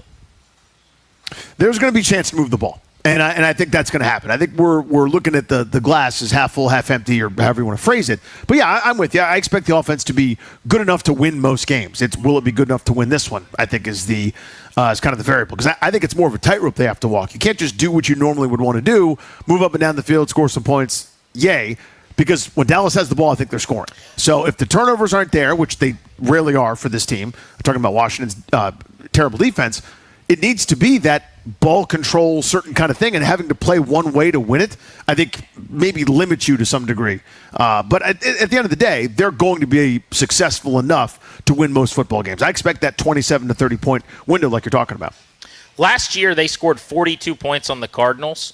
And their passing game that day was going through Olamide Zaccheaus, who was their leader. Yeah. With 6 catches for 85 yards. Zach Ertz had 3 for 22. Luke had 1 for 17. Terry did play in that game. He averaged, I think, 7 yards per catch. But it looks like 7 point something per catch. He had 52 yards on 7 grabs. Very much a possession guy. But last year, we're talking about Jamison Crowder and Olamide Zaccheaus. Yes. They didn't have Deebo Samuel. Jaden Daniels still played at a top 5 level without those guys. Has the expectation changed? Has the bar been lowered for some reason? That would be my question. Because Olamide Zaccheaus is gone? I mean, you've got a second-year guy you drafted in the 3rd round in Luke, who's come on. You've got a guy who I really loved in training camp in Jalen Lane, who we just saw route somebody up this week for almost a 40-yard catch. I don't think they're playing, Robbie Chosen Anderson on one side and, Traylon Burks three days in the building on the other. These dudes they chose these players, by the way. They could have gone out and gotten other guys. These are the guys they chose knowing Noah Brown gets hurt all the time. Terry was not going to do anything this offseason, and Deebo's an injury waiting to happen. Indeed. Yeah, I mean, so for me, it's not having those guys, the important players that you referenced, no McLaurin, no Noah Brown, and no Deebo Samuel, where I go, I'm going to lower my bar a little bit for this weekend, just in terms of how prolific the passing game is going to be. I mean, I think that's fair. Until there's more pelts on the wall from Jalen Lane, until Luke McCaffrey's playing more than 30 snaps, even with the banged up, when there's a one receiver set that they ran a couple of times, it was Chris Moore out there, right, with multiple tight ends when they went jumbo. I'm going to lower my ceiling for what I'm expecting in terms of prolific passing from a quarterback when that's the case. I don't care who it is. Sure, I will too, but are they good enough to win a shootout with this group? This week against Dallas, yes, because that defense is that terrible. And that's kind of my point. Let's win off the field next. Figure out how you guys are in the win column. Something little, something minor. This is a moral victory Monday kind of situation that nobody else would care about. Something to put a smile on your face that happened in your day. 800-636-1067 if you want to hop in. 800-636-1067. We're at Caddies in Bethesda. Come on out and hang with us. We'll be here until 6:30 on a Friday field trip. It's Grant and Danny.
It is time to figure out how you are winning off the field on Grant and Danny.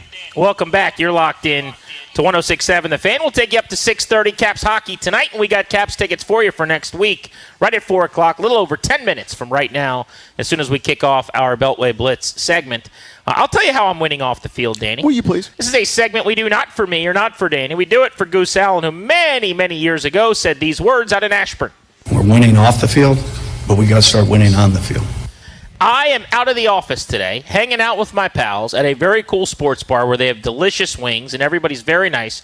We're at Caddy's in Bethesda, a great location. This is your spot, by the way, in Bethesda for Caps hockey all year long. We came out here for Ovi's record-breaking goal last year. Well, it's not like he just delivered in the game we came out here to watch, did he? He certainly did. Oh, he did. 895. He's closing in on 900 as we speak.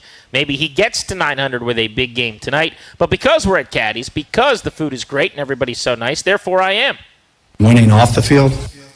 I am I'm a dad, and I've got some kids that are playing some sports here over the weekend. And wouldn't you know it, they've got some conflicts, right, in a couple of different occasions where one's got to be one place, one's got to be the other place.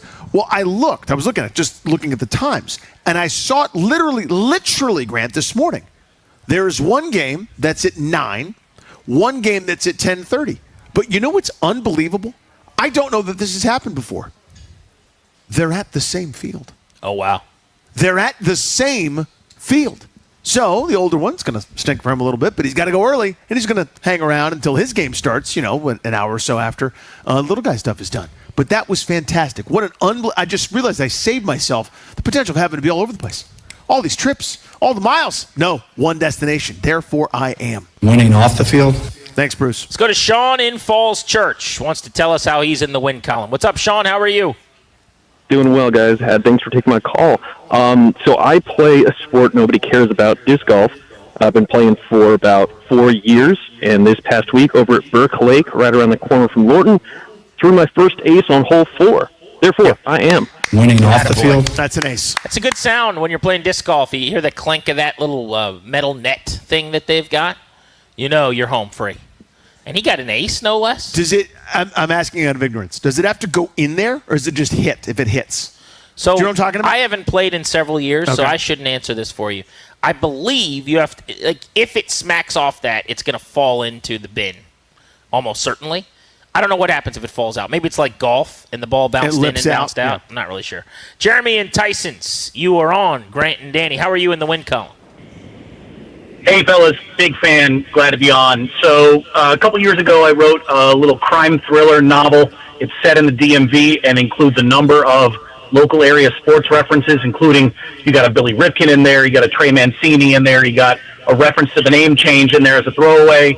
And just a little bit ago, I got to walk into my local Barnes & Noble here, see it on the shelf in the new and noteworthy section, and stealth sign a couple of copies.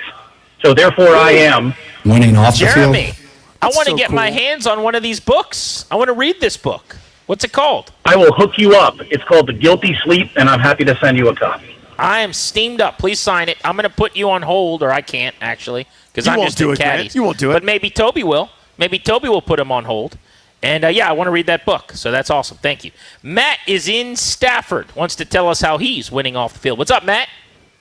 What's up? When you're in your youthful days, this time of year is a time for mischief, and no one gets hurt, but there's pumpkin smash and toilet paper and eggs, etc. Well, the next generation of youth came through the neighborhood last night, and I chased them through a few yards. And I could have caught them if I wanted to, but I let them get away. For a moment, I was a kid again. Therefore, I was. Winning off the field? So how old were these perps? These hooligans. How old were these suspects that you were chasing around? Oh, he's gone, I guess. Well, I will never get the answer to that. Text me, Matt, and tell me how old those people were. I would let you know, though, Danny, that I'm probably not chasing anybody. That's a good job You're for not Matt. Jamaring? No, if I think you're up to no good, some tomfoolery, if I catch you doing ding-dong ditch or something, I might yell, hey, kids, that'll be enough from you. Yeah. But I'm not chasing anybody. My chasing days are over. I'm not running anybody down at this point. can you imagine Matt he's hitting multiple yards. He's just running down the neighborhood after a couple of fences? Like, what are adolescents. Hurdling over things. I don't think I could do that. Everything would be torn or dislocated or sprained.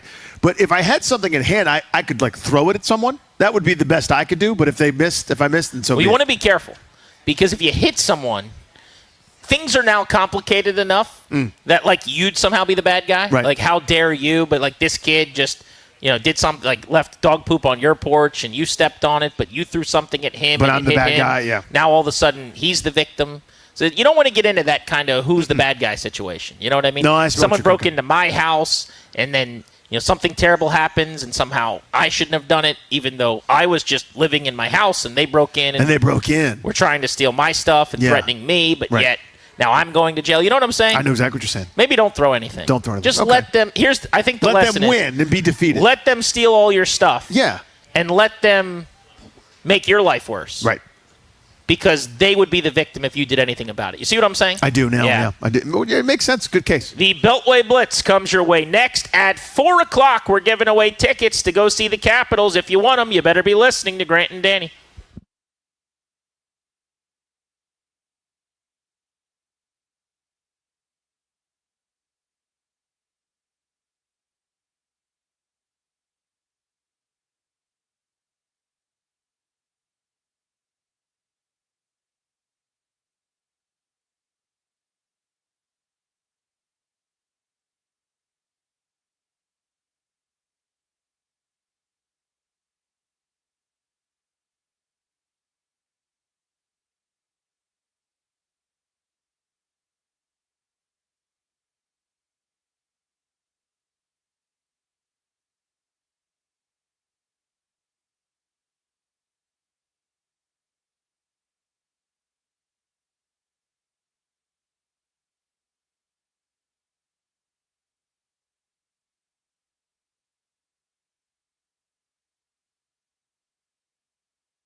I'm Toby Altizer with your sports update on The Fan. This update is driven by your local Washington area Honda dealers. In the NFL, the Commanders getting set to take on the Cowboys on Sunday. 4:25 kickoff for the game at Jerry World. Burgundy and Gold pregame show going to get you set for kickoff with Denton Day and Leno Willingham. After the game, myself and Doc Walker have the Burgundy and Gold postgame show. Taking a look at the injury report, the Commanders going to be without wide receiver Terry McLaurin for a fourth straight game as he looks to come back from his quad injury. Wide receiver Deebo Samuel said, quote, "We'll just have to see if he can get on the field," talking about the heel injury that he's been dealing with. For the Cowboys, they're going to be without their cornerback Trayvon Diggs, who has a concussion after he had a accident at his home yesterday. Other NFL injuries, Rams wide receiver Puka Nacua going to be out with an ankle injury. Panthers running back Chuba Hubbard expected to be back on Sunday. The Vikings going to continue to start quarterback Carson Wentz. He's going to start against Philly on Sunday as J.J. McCarthy is still recovering from his high ankle sprain. In hockey, Capitals taking on the Wild tonight, 7 p.m. puck drop. Can hear the game right here on The Fan. The Capitals looking for their fourth straight win. Baseball playoffs continuing on today. Game 5 of the ALCS, Mariners and Blue Jays tonight at 6 o'clock. Game 5 of that series tied at 2 apiece. Bryce Miller going to take on Kevin Gausman. And NLCS Game 4 tonight, the Dodgers looking to complete a sweep of the Brewers. Shohei Ohtani gets the ball for the Dodgers tonight, 8:30 first pitch in that one. Now's the time for a great deal on a new Honda. Rugged capability, commanding style, and powerful performance. Honda's got it all. Check out the Honda Accord, Civic, and CR-V and find the best deal on the Honda for you. Visit your local Washington area Honda dealer for a great deal today. From the Crop Metcalf 5-Star Sports Desk, I'm Toby Altizer on The Fan.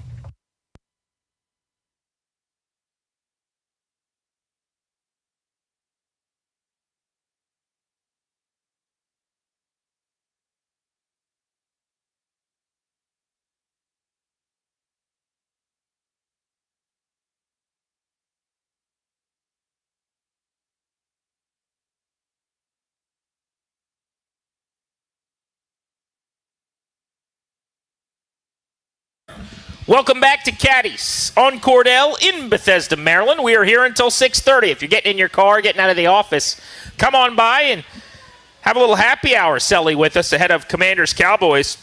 Massive NFC East tilt, a rivalry game on Sunday from Big D. Congrats. Caller number 10 at 800-636-1067. As promised right now, you're winning Caps tickets. They've got a game Tuesday, the 21st, coming up against the Seattle Kraken.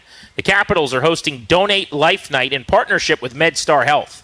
For tickets and the complete Capitals schedule, go to thefandc.com/contests. This is all courtesy of the Washington Capitals. Question. What are you doing to protect your family's assets? As the exclusive sponsor of our show, the law firm of Condori and Morad can help draft your last will and testament, set up a living trust, or put together a medical power of attorney. Schedule a free consultation with their attorneys today by visiting kmlawyers.com and be sure to let them know that we sent you. That's kmlawyers.com. It is time for our Beltway Blitz. We'll talk college football, the NFL, and we'll get into the Commanders, localize the football convo. All coming up, pigskin-heavy Beltway Blitz. Who's ready? Let's do this thing. College football. Our buddy Denton Day, SiriusXM College Sports Radio, joins us now to do just that. So, Denton, why don't you give us a little primer? What are the biggest college football matchups this weekend? What does the slate look like? Well, if you love SEC football, guys, you're going to have your plate full this weekend. You got a great matchup with LSU and Vanderbilt, where Vanderbilt, who's ranked 17th compared to LSU's 10, is favored by 2.5 points. You get Alabama and Tennessee. You get Georgia, Ole Miss, all in consecutive windows, with Bama and Tennessee being the main event of the night. There's going to be a lot of great football. You have a potential upset brewing with Duke, who's favored over ranked Georgia Tech this weekend as well. It should be really fun all the way around. Let's go to that Tennessee-Alabama situation. I'd kind of written off Alabama probably incorrectly based on early season. Probably shouldn't have done that. They're up to 6th in the country because pretty much everyone else in front of them outside of Ohio State and Miami have lost a bunch, huh? Yeah, they're really good. I mean, they got Ty Simpson, who's probably at worst the third best quarterback in college football right now. I think there's a conversation to be had between him, Fernando Mendoza from Indiana, and Dante Moore out of Oregon. The one issue that I've had with Alabama over the last couple of weeks, fellas, is that it feels like they have to play perfect. And I need to see them start to win, pretty convincingly. The win against Vanderbilt score-wise was convincingly, but if you watch that game, it was a late score that kind of put that one really out of hand. So they're allowing teams to stay close with them. I still like them offensively. Simpson's only getting better, and I think that's going to continue. I do think Tennessee pushes them a little bit, but if they pick this weekend to go, kind of crazy on offense, it would be a really good time because they're kind of in the middle of a really tough part of their schedule. LSU had a bad defense for a long time. Suddenly it's a great defense, a 20-10 win over South Carolina last time out. They're 5-1. Can they lose this weekend or another game in conference and still make the playoff, or does it feel like with them being kind of on the bubble now as the 10th rated team in the country that they would have to get in as a one-loss team? How do you see that? They need to. I think it would be in their best interest to be a one-loss team because I don't think their offense is good enough to justify them getting in with 2 losses. That's been the biggest takeaway from LSU. While they do have some good wins so far, their offense has been very unimpressive, and I don't know that that's going to change anytime soon. Nussmeier's a good quarterback. He's not a great quarterback, but offensively, they don't really have a lot of skill position guys on the outside that put the fear in opposing defenses like they have in years past. So they picked a really good time to have a good defense, but they kind of missed the mark when it comes to having both a good defense and a good offense. They're underdogs for a reason. I don't know that they'll be able to score enough against Vanderbilt because I don't know if I trust LSU to score 25 points in a football game, which is crazy to say out loud. Denton, my general default is that Notre Dame is, overrated fraudulence, and it's in the interest of the networks to have them be good and involved in prominent bowl games and the like. But last year, they made the national championship game for goodness sakes. I don't trust them this year. I didn't like what I saw, but it turns out that loss to Miami may not be as bad as we thought earlier in the year because Miami's really good. Where are we at on Notre Dame? Big one against their sort of rivals, kind of, USC? I kind of want them to lose because I'm kind of done with them. I'm like you, Danny, where I don't know how many times I need to keep falling for it. They're not very good. Last year was a bit of an anomaly, but they have proven to us, even if they get to the college football playoff, they have gaping holes at positions of need, specifically like at the wide receiver position. They don't make explosive plays when needed. I would love it if USC beats them and knocks them completely out of the conversation for the college football playoff. The problem is I don't trust Lincoln Riley either.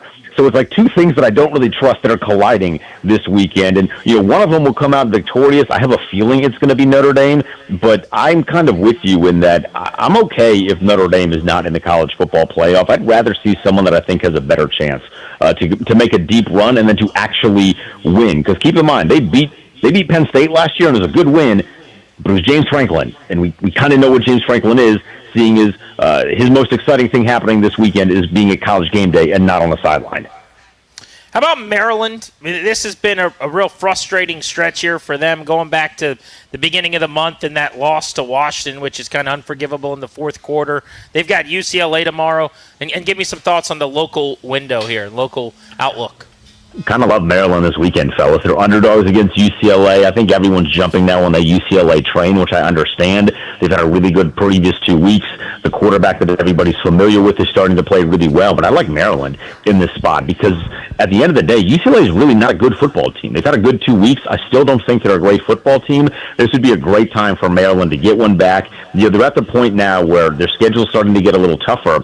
They're going to have to beat some teams that they're not supposed to beat if they want to get to a bowl game. I think it's a little unfair, in the grand scheme of things. So I think this is actually Locke's one of his best teams that he's had since coming to Maryland. It's just the previous 2 weeks and the previous 2 games have been real disappointments.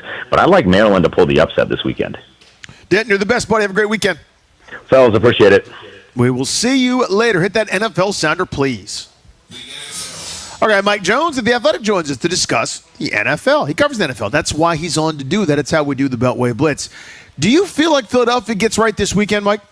This seems like if they're going to do it, this is a good opportunity for them to really establish the ground game. Although Brian Flores is a really good defensive coordinator and they get after the quarterback, Vikings have struggled against the run. And so, we have not seen Saquon Barkley post a 100-yard rushing performance this year, but the Vikings give up something like 130 rushing yards a game. So maybe this is the time that they can really establish that run game and kind of get their identity back.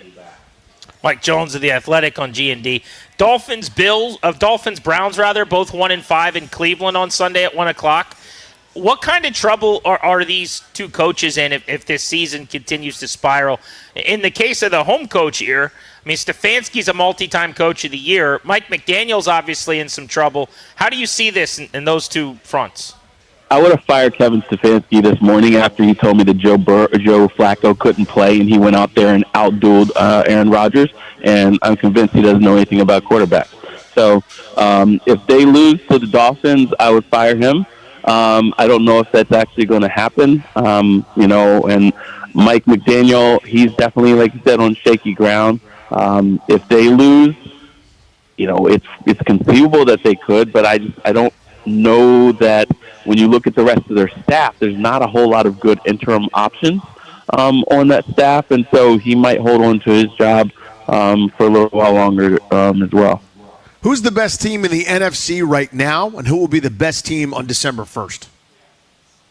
Best team in the NFC right now? If they weren't so banged up, I would say the Buccaneers. They continue, the way Baker Mayfield is playing like an MVP, even though he's got a revolving door at wide receiver and their defense is making plays, I would think them. But I just don't know. They might wind up falling to Detroit this week. Detroit's going to be angry from losing last week, and they're going to want to come and really make a statement. And so I guess I'll go with Detroit being the best team in the NFC right now.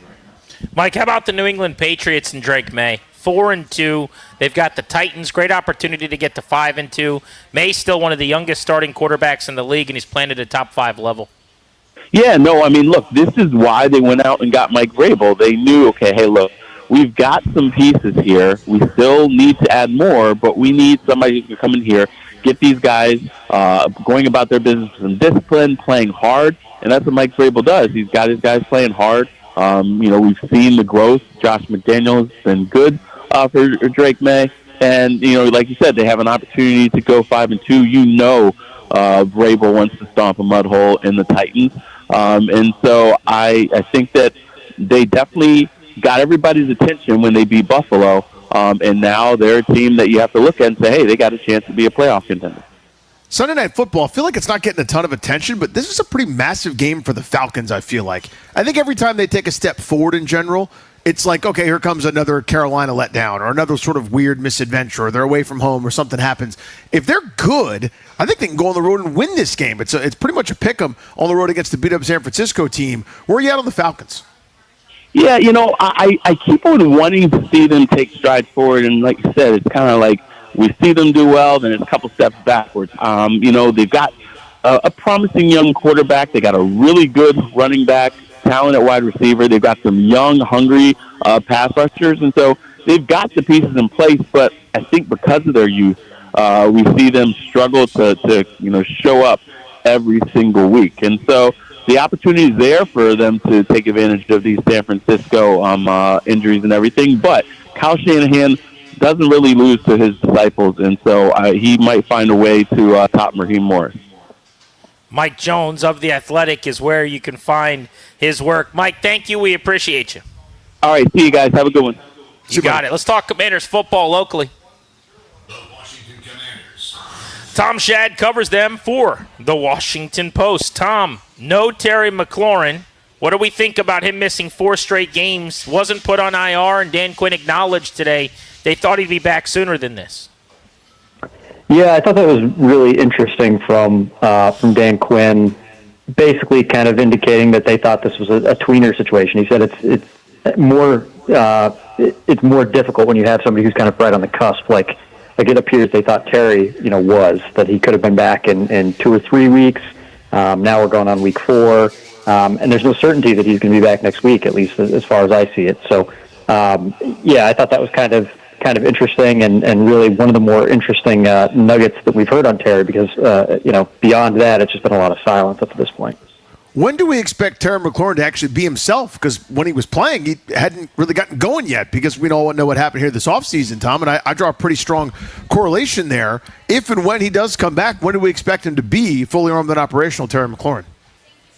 That's really hard to say, and I think part of the issue is not knowing the exact extent of the injury, and I know there have been varying reports about exactly what it is, and today Dan Quinn referred to it in passing as a soft tissue injury.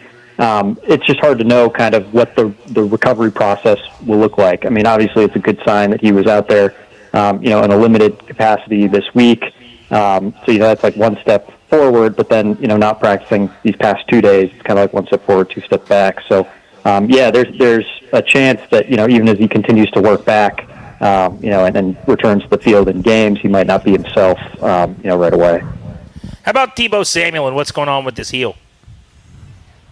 Yeah, so this has been a kind of a recurring thing for Debo, and he called it today. He described it as aggravating, I think was the word he used. It's something that's kept him out of practice for a couple weeks, but then every Sunday or Monday night, as it were, he's out there on the field. So it wouldn't surprise me if that's the same, the same kind of cadence this week.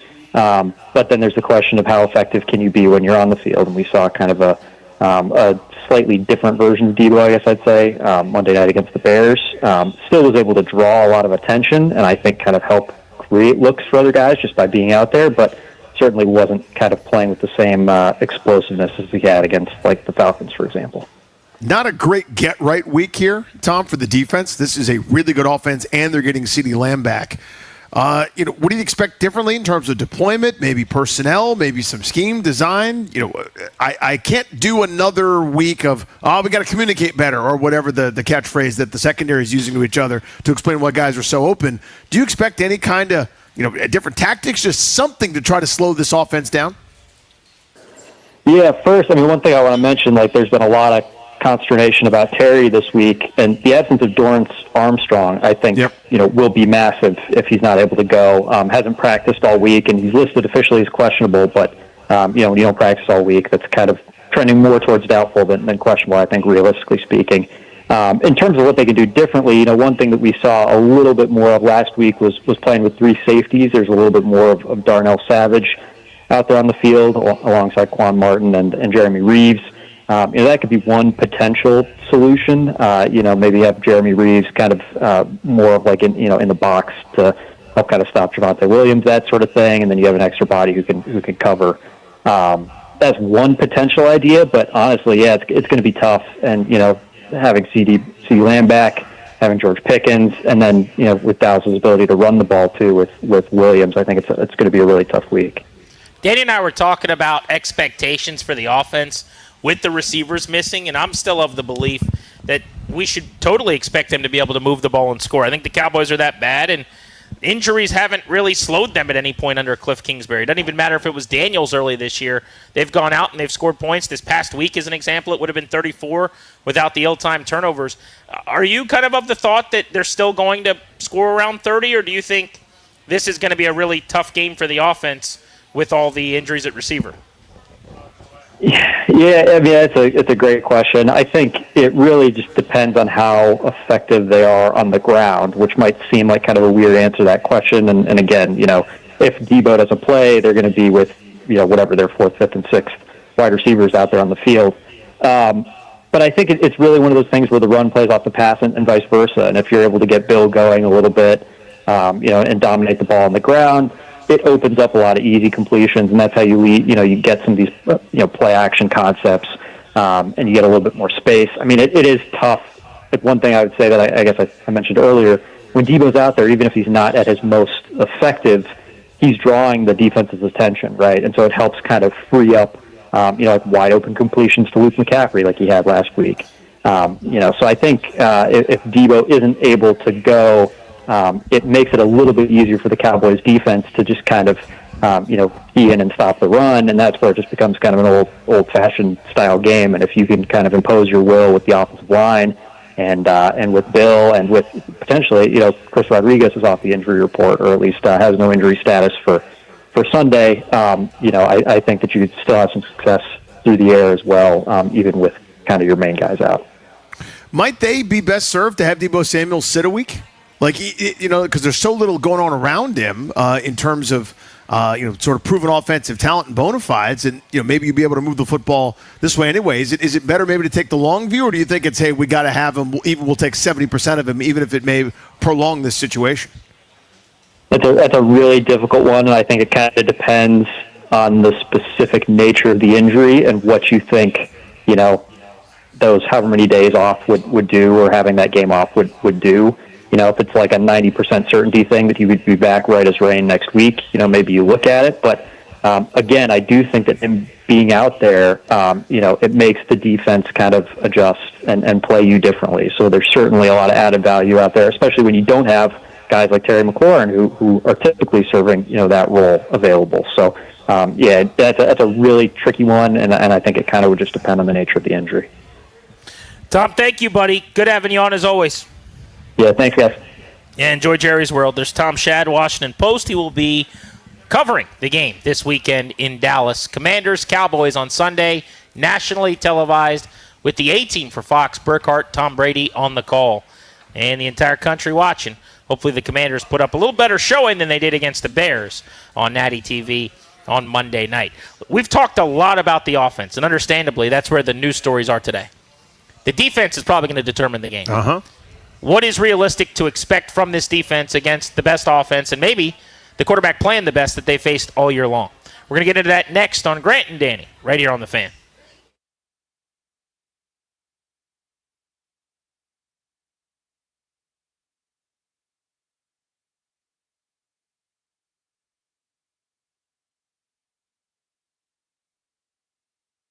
Until kickoff. Hey guys, it's GP for the FanDuel Sportsbook. FanDuel Sportsbook is the official sportsbook of 106.7 The Fan. Got a great offer for you with NFL Sunday coming up again. You get the crew, you pop on the couch, you get your snacks, you get your slate, and then you get FanDuel going as well. This is not just another NFL Sunday, it's your chance to place that perfect parlay bet or hit your go-to player prop. And now FanDuel's making it even better because this week FanDuel is bringing back the big bonus. That's right. This is for all customers. You're going to get a 50% profit boost on any NFL bet. I'm steamed for this. That's 50% as a profit boost on any NFL bet that you're placing. Go to FanDuel.com/GP, promo code GP. FanDuel.com/GP, promo code GP at FanDuel.com. Got to be 21. Present in Virginia. Opt-in required.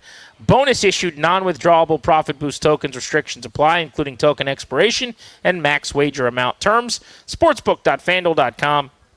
Gambling problem, 1-800-GAMBLER.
I'm Toby Altizer with your sports update on the Fan. This update is brought to you by Paul Henry's Window Installation, your clear home improvement choice. In the NFL, the Commanders getting set to take on the Cowboys on Sunday, 4:25 kickoff. For that one, Burgundy Eagle pregame show, going to get you set for kickoff with Denton Day and Linnell Willingham. Postgame show with myself and Doc Walker after the game. Taking a look at the injury report for the game. For Washington, they're going to be without Terry McLaurin for a fourth straight game as he's dealing with the quad injury. Players that are questionable going into the matchup. Deebo Samuel questionable with the heel injury. Jonathan Jones with a hamstring injury. He's looking to come back from injured reserve. Tight end Zach Ertz dealing with a shoulder and a calf injury. Defensive end Dorrance Armstrong with a hamstring injury. And offensive guard Sam Cosmi dealing with the knee injury, still coming back from the injury he suffered in the playoffs last season. For the Cowboys, they're going to be without cornerback Trayvon Diggs, dealing with a concussion after he had an accident at his home yesterday. Hockey tonight, Capitals taking on the Wild at 7 o'clock. You can hear the game right here on the Fan. The Caps looking for their fourth straight win, rocking some new jerseys tonight. This October only, score $120 off each window with a 5-window minimum and 10% off every door at Paul Henry's Window Installation. Schedule your no-pressure free estimate today at paulhenryswindows.com, your clear home improvement choice. From the Crop Metcalf 5-Star Sports Desk, I'm Toby Altizer on the Fan.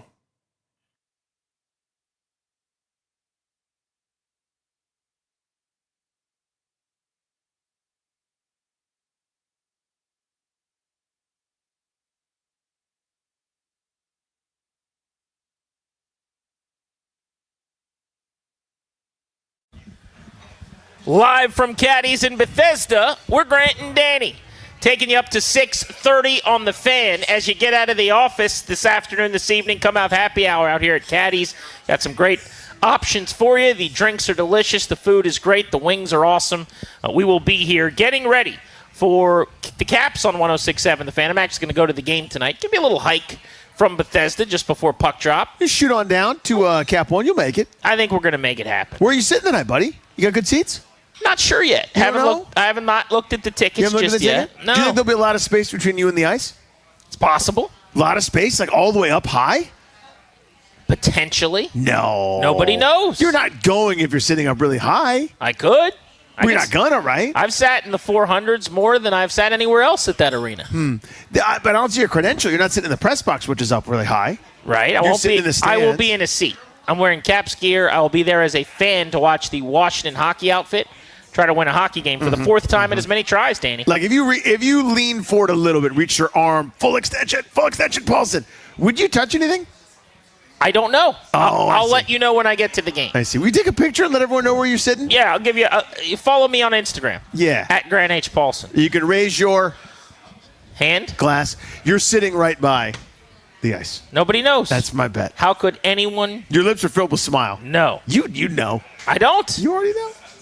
What's a realistic goal for the Commanders' defense on Sunday? So they're playing the best offense that they've played. This Dallas team averages about 400 yards per game, and Prescott's playing at an MVP level. Washington's secondary has been a mess. They give up more yards per passing play than anybody else when the pass gets out. You know, when a quarterback's not hit or sacked or there's not a penalty, they're the worst at defending the pass. Dallas is actually running it really well with Javonte Williams as well.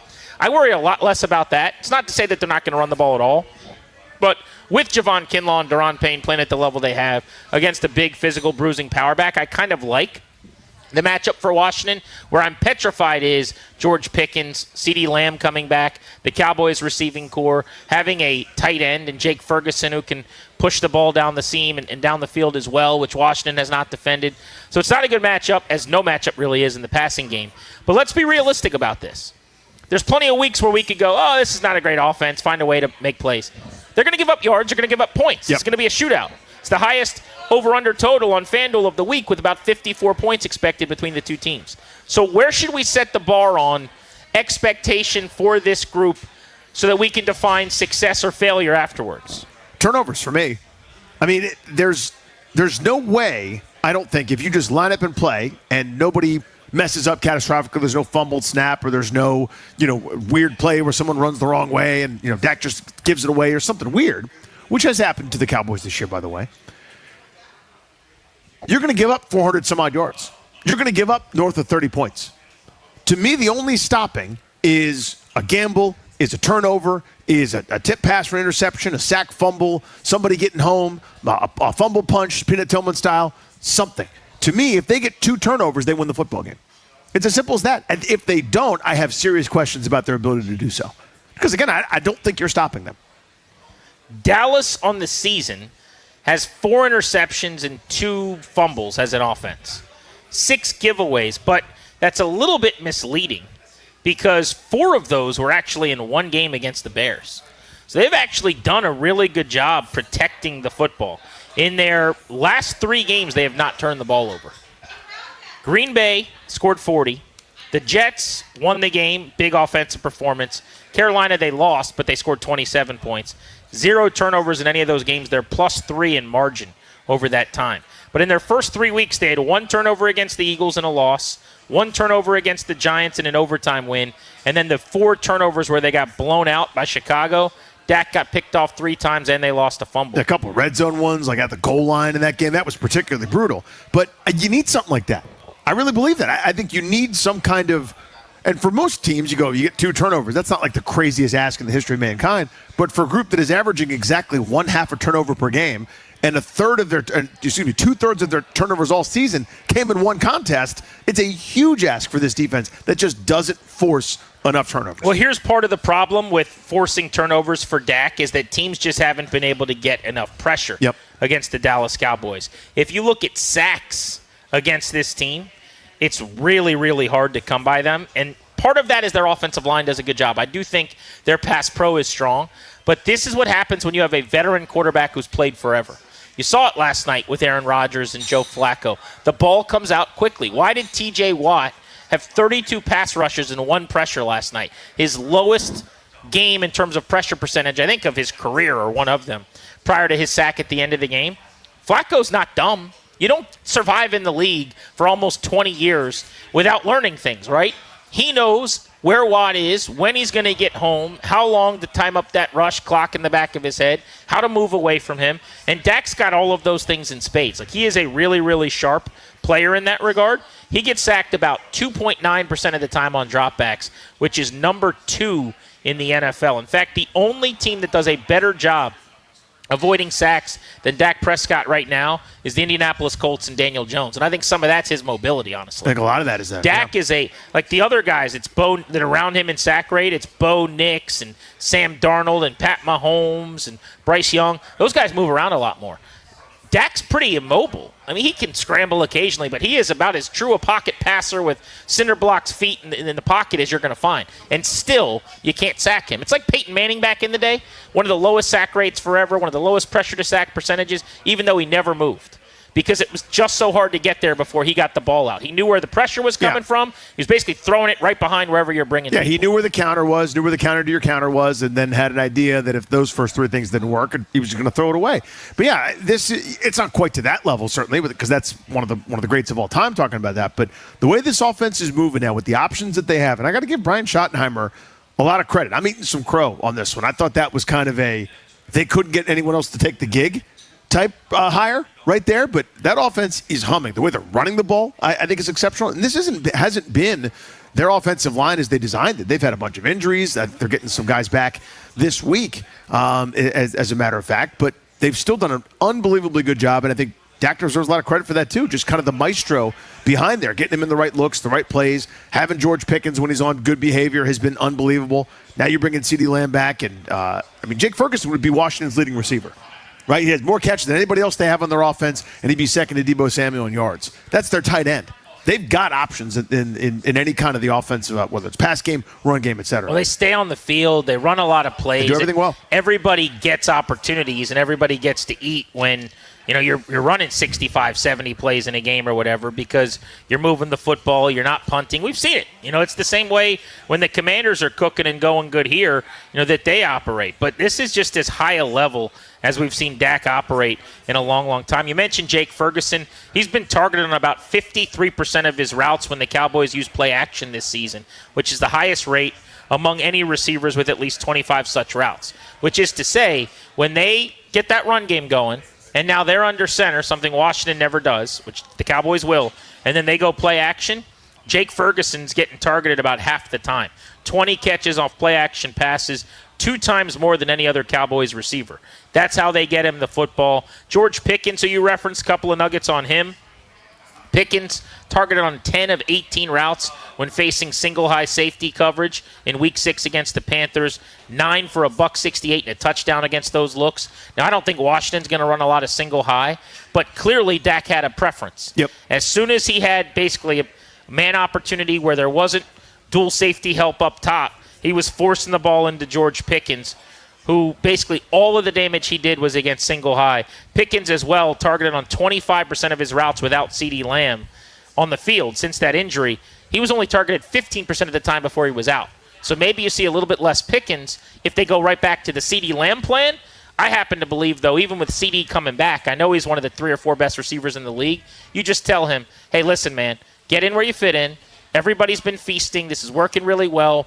You might not get as many targets or catches, but your volume that you're going to get is going to be more effective because everybody else now is involved, and there's more to account for. And so I think you'll get more Pickens than you did pre-Lamb. You'll get less Lamb than you did pre the injury, but it's still going to be an offense it's all deadly, where honestly. everyone's going to get involved. Yeah, I think it's now. Can you get a wide receiver that's got a little bit of an ego to buy into any of those things? That goes for both Pickens, goes for Lamb, goes for anybody. If they can, if it's harmonious, my God, the sky's the limit. I mean, this is. You're not talking greatest show on turf territory, but you're talking a really, really good offense territory, right? I'm watching ESPN's got a graphic up right now. Ryan Clark in a very nice suit is talking about the Commanders and the Cowboys. Washington, by ESPN Analytics, is given a 50.3% chance to win. This goes back to what we were talking about at the start of the show. We have been filing this game throughout the season into this category of this is a game the Commanders should win. And we need to update our files. Yep. Like with all these injuries, this is now squarely a toss-up. As I mentioned, the Cowboys are now favored in most sports books by about a point and a half. You're on the road on a short week, Monday night into Sunday. This is no longer a, hey, it's going to be really disappointing if you don't lose. Now, it's still a devastating loss. It'll still crush you as a fan base. It'll still be a disaster because you'll be 1-4 in the conference and your first divisional loss. And it'll really, really hurt. I think it was yesterday on the show we were looking at the PFF numbers on chances to make the playoffs. With a win, Washington's playoffs chances leap to 56%. With a loss, their playoff chances drop to 27%. Now, there's a lot of football still to be played, but only the Falcons. There's only one other team in the league that has a bigger pendulum-swinging playoff percentage chance on the line than Washington. I mean, this is just a hugely important game. I didn't realize, too, until I looked during the break, the Cowboys are 1-3 in the NFC as well. So while they probably don't have as good a chance to make the playoffs as the Commanders just based on their defense, talent, whatever, they also have to have this game because they're wild card, tiebreaker unfriendly also. And they don't have what Washington has going for it in the division, which is that the Commanders still haven't lost in the NFC East. The Cowboys did in Week 1. So they have a worse resume than the Commanders from a playoff standpoint. So they're even hungrier in this game, obviously. One last note on Pickens. Because he's been so good in the red zone, he has 500-plus yards and 6 touchdowns right now. One of 5 players in the last 30 years to have done that to start a season this far into the year. How about it? Only 5 ever. So, yeah, you got 2 guys there you really have to worry about. That was the idea when they traded for him. The big positive news for the Commanders, I guess, is that Trayvon Diggs will not play in this game. His playtime percentage over the last 2 weeks was 100% for the Cowboys. Through weeks 1 through 4, he was playing about 65% of snaps as he was getting back up to speed. He's played every single play the last 2 weeks. He's unavailable, had a concussion that he suffered off of the practice field at his house with some mystery thing that happened at home last night. Which is, again, I have questions, but who knows if we'll ever get those things answered. But it sounds scary, and they'll miss him certainly. How will you define success for this defense this week? Danny, you say 2 turnovers. Give me 2 takeaways. I'm going to give you my answer. We'll hit the phones on this next as well. 800-636-1067 is the number if you want to jump in. We're live at Caddy's in Bethesda on Grant and Danny on the Fan.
With Danny, I'm Grant. This is The Fan. We are live at Caddy's in Bethesda on Cordell. You can come on out and hang with us for happy hour into the evening. We're going to be here until 6:30. We're talking Commanders and Cowboys. Sunday, 4:25, national TV. Washington trying to get its season on track. And if they can get a win, I'm not going to say steal a win. I'm not going to make this more perilous or dramatic than it needs to be. It's a pick'em game against a division foe, and you got the quarterback probably that everybody would prefer in the matchup, as well as Dak Prescott's playing and Jaden Daniels. But if they can get a win in Dallas, you come out of that game, go into your gauntlet. You now basically need to go 1-2 in the next 3 to be pretty well positioned to get on a roll end of the year and get into the playoffs. You can start to see the math. All of a sudden, getting to 10 wins is a little easier. Getting to 11 wins is possible. If you lose and you're 3-4, math gets hard, especially staring down the barrel of Arrowhead Stadium and the Chiefs, who suddenly look like the Chiefs again. Seattle coming to your place with one of the best offenses, yards per play in the league, and one of the best defenses. And the Detroit Lions, who are one of the better teams in the league, although clearly the last time you played them, you did whatever you wanted. It's a different team, different year, but Indeed. We'll see. So you said that 2 turnovers is your key. I have been saying throughout the week I need 2 takeaways. I'll absolutely co-sign that. I'm going to add, though, here's how I'm going to define success for this defense. Consistent and routine pressure on Dak Prescott. Now, what does that look like statistically? I haven't gotten that far. I don't know. But you know it when you see it. Yeah. Right? It's the Supreme Court ruling about the bad thing. You know what I'm saying? Yes, I do.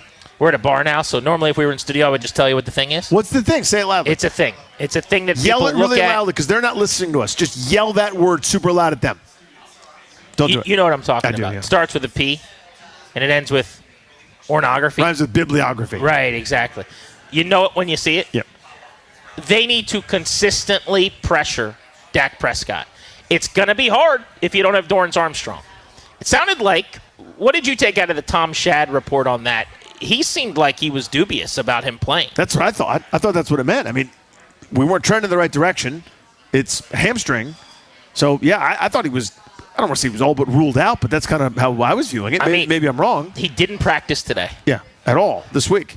I'm not a head coach or a GM, but I pretend to be one occasionally. I can tell you that from the 4 years I covered a football team, when you didn't practice on Friday, way more often than not, you didn't play on Sunday. That's what I know. Now, he's so important to this defense that you're not going to rule him out. You'll give him every opportunity. You're going to, Saturday, be texting him, how you feeling, bud? Everything hey, okay? bud. Sunday morning, you're going to get to the stadium early and hope that he walks in and pulls the Adam Banks where he takes the stick and says his wrist feels fine. You're going to give him every opportunity. But, yeah, there's a real good chance he doesn't go. And then you need to turn up the Von Miller usage. Then it's a lot more Jacob Martin. I don't know where your pressure's coming from. Could Preston Smith, a former Redskin who had some great moments against the Cowboys and Dak over the years, a big game-sealing touchdown on a hit of Dak Prescott at the goal line at Northwest Stadium years ago, could he get his first couple of pressures and his first big play and big sack? It's going to take something like that. But if they don't pressure Dak, he's going to move the ball, you're going to lose the game. Because he's just going to have the ability to stand there and do whatever he wants against this secondary. And that's my biggest concern. And it's a valid one. I mean, this feels to me like in certain games, like against Caleb Williams, I'll take my chances with some blitzing, right? Because I feel like he might escape out of it, make one of those sideways off-platform, 40-yard on a dime type throws, and you just go, wow, okay, that was pretty incredible. But consistently enough, or enough times where it's worth my while, I'll get the bad play from him. Like, I'll blitz him. I don't know that I want to do that too often with Dak, honestly. It feels like that. Oh, I see. I know what you're doing. Let's check to this right protection. I got an answer for that. It's ready-made. It's Ferguson. It's Pickens. It's CeeDee Lamb on a quick slant and off to the races. So I don't know. You have to be very choosy, and it's got to be the kind that you've dialed up where you feel like you're going to be able to get home or at least disrupt the play. But I don't know that I want a steady diet of blitzing against this offense right now. So I'm going to give you some numbers on the point you just made. So Washington is way better at pressuring when they bring 4 than anybody thinks. When they have only had 4 rushing this year, they have the highest pressure rate in the league at 36%. Pretty stunning, actually. Without blitzing, their pressure rate with just their D-line, their 4 guys going uphill, 36.2%. When they send extra bodies, they're the 7th highest pressure rate blitzing at about 50%. So they're actually more effective and efficient, I guess is the word, when they send 4 than when they blitz. Only 3 other defenses have generated top 7 pressure rates with and without blitzing. So they've actually been better than everyone gives them credit for at getting to the quarterback. It doesn't always show up in sacks. The Commanders and the Buccaneers are the only of the 4 defenses that pressure really well, both blitzing and non-blitzing, that have blitzed at top 10 rates. So everyone says, oh, Joe Witt's being too conservative. They're not blitzing enough. They're a top 10 blitzing team in the league. Just something to think about. I think you're going to see Von Miller play a lot in this game, whether Armstrong plays or not. He's being used right now 27% of the time on early downs, which is the highest playtime percentage that he has had. His third down percentage is 79%, which is best on the team among defensive linemen. But over the last few years, early downs, Von Miller's played less than even Washington's used him. But I think it could be higher than 27% out of necessity. They might just need him to be out there. I know you just want to wait till third down, wait till the fourth quarter, let him play closer. I don't think they have that luxury. You may not this week, yeah, especially without Dorrance Armstrong. To your point, or if Dietrich Wise was still around, maybe you'd feel better about that too. But again, they're undermanned there, and it doesn't get the attention that the receiver spot gets because there's more defensive linemen. But there's a couple of guys left, and that's one. So what happened with Trayvon Diggs, and how did he get a concussion at home, and why isn't he playing? And is CeeDee Lamb definitely a go, and are the Cowboys just immediately going to go back to force-feeding him the football? These are some questions we've got to ask R.J. Choppy coming up when he joins us as soon as we return to scout the Cowboys on Grant and Danny.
I'm Toby Altizer with your sports update on The Fan. This update is presented by Fairfax City, where innovation meets community and every business has home field advantage. The Cowboys going to have home field advantage on Sunday as the Commanders go on the road to Jerry World. 4:25 kickoff.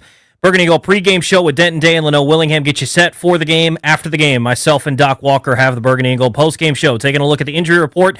Terry McLaurin out with the quad injury. He's missing his 4th straight game. Players listed as questionable for the matchup. Wide receiver Deebo Samuel, cornerback Jonathan Jones, tight end Zach Ertz, defensive end Dorrance Armstrong, offensive guard Sam Cosmi. For the Cowboys, they're going to be without cornerback Trayvon Diggs, dealing with a concussion that he had an accident at his home yesterday. He suffered that concussion. He's going to be out for the game on Sunday. Other NFL injuries, Rams wide receiver Puka Nacua is out with an ankle injury. The Panthers are expecting to have back their running back Chuba Hubbard on Sunday. The Vikings going to continue to start quarterback Carson Wentz. He'll start against Philly on Sunday. J.J. McCarthy is still recovering from a high ankle sprain. Also, the 49ers going to continue to be without their quarterback, Brock Purdy. He was just ruled out for their matchup. In hockey, the Capitals taking on the Wild tonight, 7 p.m. puck drop right here on The Fan. Playing at Capital One Arena, looking for their 4th straight win. Playoff baseball, Mariners and Blue Jays game 5 tonight at 6 o'clock. That series tied at 2 games apiece. Dodgers and Brewers, L.A. looking to close it out. Shohei Ohtani starts for L.A. tonight. Dodgers up 3-0 in that series. Business success is like success on the field. It takes teamwork, strategy, and a strong home advantage. In Fairfax City, companies play to win with a community that rallies behind them and a place where employees can live, work, and play without leaving the neighborhood. Visit GoFairfaxCity.com to learn more. From the Crop Metcalf 5-Star Sports Desk, I'm Toby Altizer on The Fan.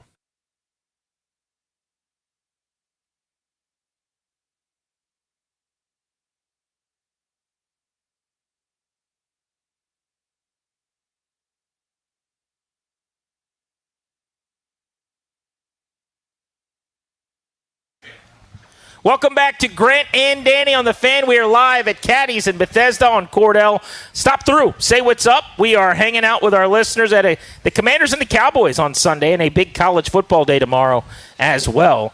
Thank you for listening to the program. We know you got options. We are sponsored today and every day by the law firm Condori and Murad. What are you going to do to protect your family's assets? As the exclusive sponsor of our show, the law firm of Condori and Murad can help you draft your last will and testament, set up a living trust, or put together a medical power of attorney.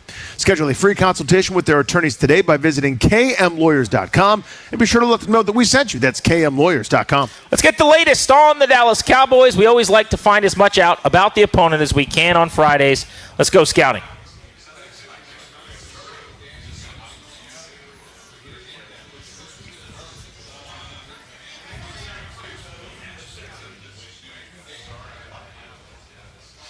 RJ Choppy, co-host of Sean and RJ, Monday through Friday, 6 to 10 in the morning, 105.3 The Fan, our Odyssey sister station in Dallas, joins us on the Ruud Guest Hotline. Ruud, the most reliable heating and air conditioning products in the DMV. Cowboys are just 2-3-1. That tie is going to be a kick in the butt, it feels like, for much of their season. They had a chance to beat the Packers that night. But RJ, let's just start with kind of state of the union here, 6 games in for Brian Schottenheimer and the boys. Well, State of the Union is pretty simple. One side is really good, the other side is really bad. And that's the defense is awful, and the offense just basically can't be stopped. And that's where we're sitting. It's a tale of 2 completely different sides of the football. That offense looks like it's humming, and it looks like at any point they could put a 40 spot up. And the defense looks. I predicted this game was going to be 54-51. Like I was like, this has got Rams Chiefs all over it from like 2018. So this is the state of the team is pretty simple. The offense is really good. The defense is really bad, and Brandon Aubrey is the only perfect player in the NFL. Is there a chance CeeDee Lamb wants to take one more week to make sure he's totally right?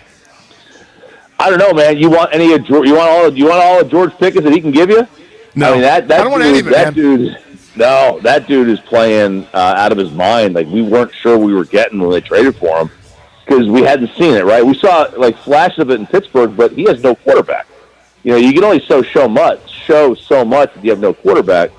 And, I mean, I'm sitting here like let's pay this guy right now. Oh, you want to give me 2 firsts for CD? I'll take it. Let's go. Let's put all of our eggs in the Pickens basket. How will that dynamic change, though? Because you mentioned it. The offense is unbelievably good, and that's without CeeDee Lamb. How will his return affect things, RJ, in your mind? Is it you almost feel compelled to make sure he's involved, and does that disrupt anything, or what do you think? Well, you're gonna have to be competitive to get him involved, and quarterbacks sometimes I think when the number one is out, they feel a little bit more free. They don't have to worry about getting that guy involved. When the one is there, you've got to make sure that you're keeping him happy because he's the one. But now you got Pickens emerged. You've got two legitimate top end wide receivers. I think they'll be all right. I mean, it's not like Dak is a second or third year player. If he was, I'd be more concerned. But we're talking about a decade in. I mean, he's kind of at that point in his career where he's seen everything. And I do worry about the dynamic with CD and Pickens, and if they start, John on the sideline, if one's getting too many catches and the other one's not getting enough targets. But that's something for down the road. I think they'll figure out a way to work him back in. RJ, I don't pretend to be a defensive coordinator, but with all the access we get now, NFL Pro and stuff, it's easy to get these cut-ups.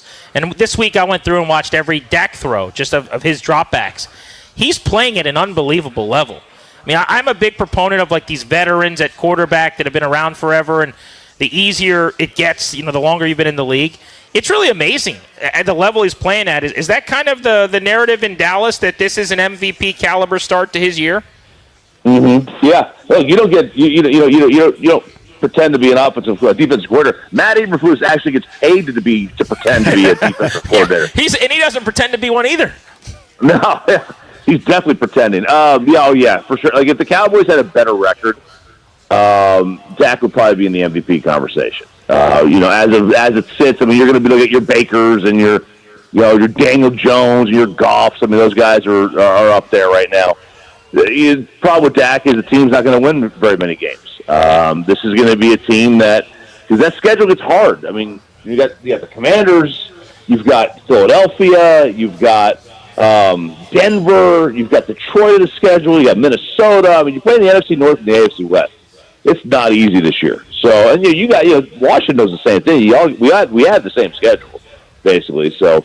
Yeah, he's not going to be in the MVP conversation when it's all said and done, but he is having that type of season. He's having a season not quite as good as Joe Burrow's from last year, but you get the point. Really good, but can't be an MVP because of the record.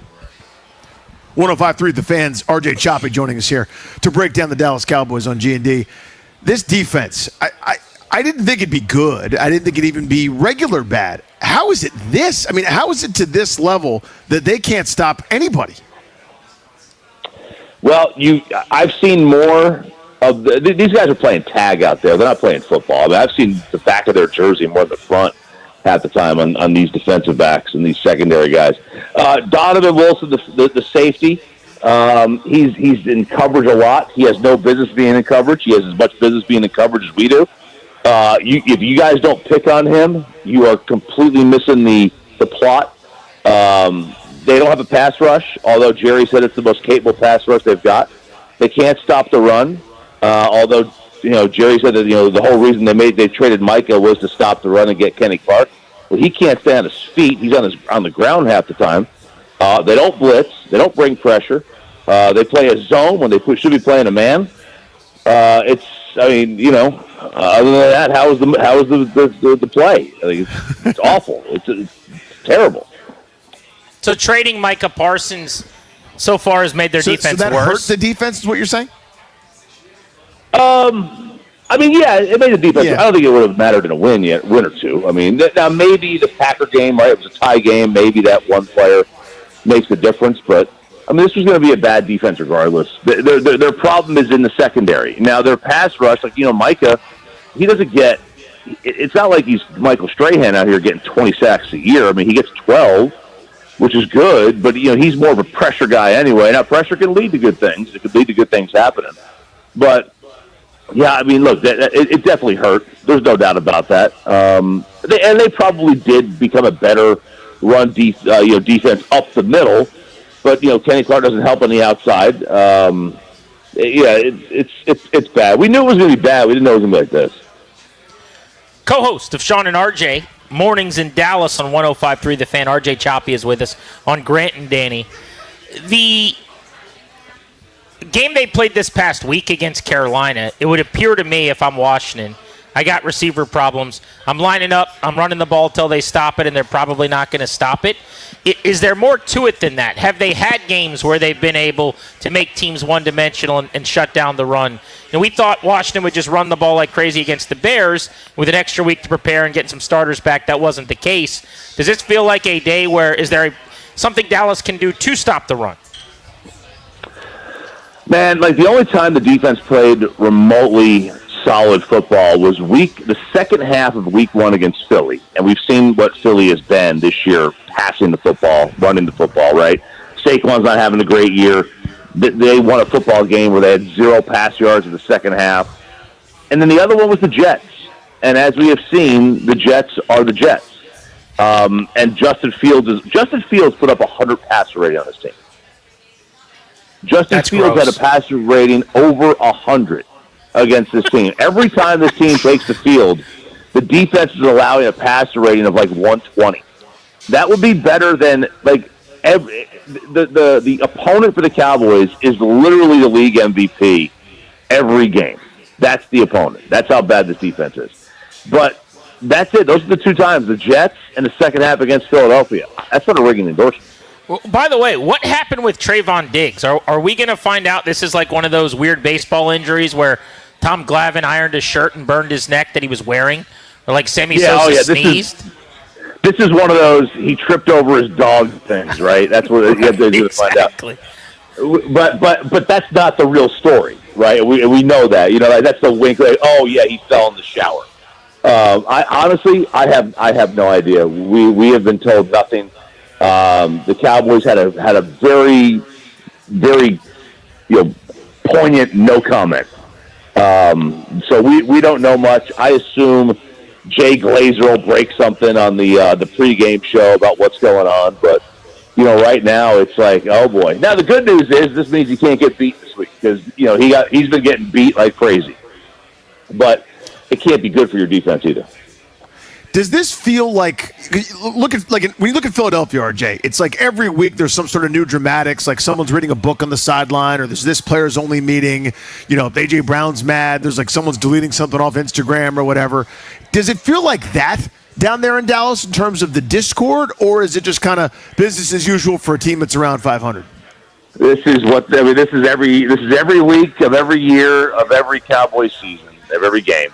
That's what this is. It's business as usual. This is a circus. We call Jerry P.T. Barnum. He's running his circus, man. This is par for the course. Like this is also why we kind of laugh at the idea that anything could become a distraction here because everything is a distraction here, and it doesn't matter who's doing it. It doesn't matter how it's coming. It's always a distraction. But that's also why I think this team is so adept at being able to deal with it because they're just used to it. Things are just different here. Not for the better, by the way. Right. Yeah, whatever level of chaos it is, it becomes your level of chaos, and it's normal. Right. What was you guys' impression, and then callers, fans, et cetera, looking at Washington from afar in a game that everybody thought they would win against the Bears, and they didn't, and it probably didn't deserve to. Just sort of looking kind of middling. Now coming in walking wounded, the line has swung towards. I think the Cowboys are favorites. What's sort of the impression from you guys looking at Washington? I don't know how the Cowboys are favorites in this game. Obviously, when you have cluster injuries, that's going to happen. But I would be surprised if the Cowboys lost. I think Washington. I was expecting Jaden Daniels to have a kind of a C.J. Stroud sophomore slump season. So far when he's been healthy, it doesn't look like he's had that. His passing numbers seem to be kind of the same, and they're winning football games when he's out there on the field. So I didn't know what to expect. I didn't know last year if that team was a fluke or not, and they went to Detroit and they really put it to them. But this is still, I think, a playoff team. And, my impression of the Commanders is that they're going to be they're the second best team in the NFC East this year. And they're going to go to the postseason, and maybe Jaden can work some magic again. They're just a better team right now. We looked at this week that. Now, I think two of the guys on our show picked the Cowboys to win. I picked Washington to win, but most people in town think it's going to be a Commanders victory. RJ Choppy in Dallas, scouting the Cowboys. Thanks for hopping aboard with us. We appreciate you as always. Yes, sir. My pleasure. Appreciate you, bud. Good catching up. There's RJ Choppy, who does their morning show on our sister station. It's funny because you get him on and he goes, I don't know why the Cowboys are favored. Washington's pretty good. They're going to win.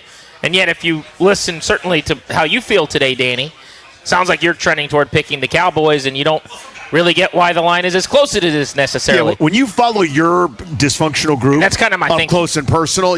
I saw all the warts, man. You catch a highlight or two, you see some red zone activity, not during Dallas's window, and you go, oh, it's back and forth, it's even. You missed some of the fumbles and some of the false starts and things where guys are out of position and look terrible. So I understand that. But that's kind of my point too. Is I think the idea, if you just listen to their first couple of segments or something today, of Dallas as like this, oh man, this insurmountable force in this task. I mean, this is a really average, flawed team.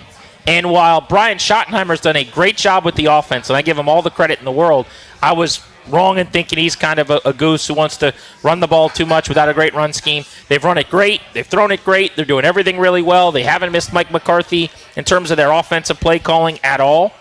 I still don't know how good of a coach he is. And they played 6 games and they have 2 wins. Yeah. I mean, they don't really have a home field advantage in that stadium. Like, I'm not scared of this team. Would I like to be healthier going into the game? Of course. But if, as tough guy as this sounds and as like 10,000-foot view radio as this is about to be, are you a playoff team? Are you pretty good? Like RJ just said at the end, he said, I view Washington as the second best team in the East, kind of head and shoulders better than the have-nots of Dallas and New York. I view them as a playoff team in the NFC. Are they? Because if they are, this is a game you should win. Even with these injuries, it's now a Vegas pick'em. It's now a odds pick'em against a team that's won 2 of 6 games that has fatal flaws and nobody thinks is a playoff team. And I get it's not an injury here or an injury there. It's not next man up. This is next men up. I like his phrase, cluster injuries. I'll use that. At the position, It's like a position group that's down. But it's not like they're tapping into Traylon Burks. They have a 3rd-round pick last year they've invested time and energy and money into who's coming on. They've got another mid-round pick who they've been raving about since day one of training camp that they're playing. Like, the guys that have been in the building that are big parts of the operation are the guys that need to make plays. And if those guys can't, then there's other conversations that need to be had about the build of this whole thing. Like, you can't lose 2 receivers and all of a sudden pack it up and go home when one of them has 10 catches through 5 games. That's not how this should go. It should, yeah. I mean, the reality is I may be premature in asking some of those questions, but again, you look at 2nd-round pick Ben Sinnott, 3rd-round pick Luke McCaffrey, who played 30% of the snaps last week. Now he's got touchdowns in a couple straight games, 3 or 4. But again, it's not as if they're going, okay, you're ascending, you're our target now. He's still only getting 2 or 3 targets per game. Is there more trust for Jalen Lane? Maybe it has to be this week. Guys start putting in some of those, okay, we trust you, we're giving you looks and you produce type situations, I would feel a lot better. But when they don't trust them to do more, I don't either. And that's kind of my vibe until I've seen it. I'm hoping that this is the week, because what better opportunity for Luke McCaffrey to have a great game than this one? What better opportunity for Jalen Lane to get 6 targets than this game right here, especially with Deebo Samuel, the walking wounded, if he does play? It kind of feels like now where it's not happening in a couple of those cases. Yeah. Grant and Danny on the Fan. All right, we'll open up the listener lines on this. With the receiver injuries that Washington has right now, who steps up? If somebody has a big game not named McLaurin or Deebo, who is it? Jalen Lane, Luke McCaffrey, Chris Moore? Talking a wide receiver, not a back, not a tight end. Who would you say steps up in this game? 800-636-1067. Grant and Danny on the Fan. We're at Caddy's in Bethesda.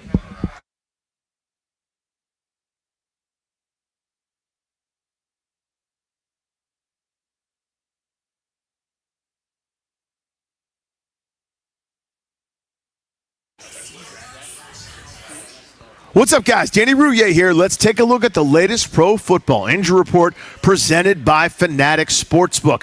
Let's look at Washington. My goodness gracious, you know some of these injuries. No Terry McLaurin this weekend. He's been ruled out. Deebo Samuel, limited at best. He's questionable with a heel. Is it going to be like last week where he wasn't really himself at all? And no Noah Brown, no Dorrance Armstrong. This is a defense that probably can't afford to lose nearly anybody.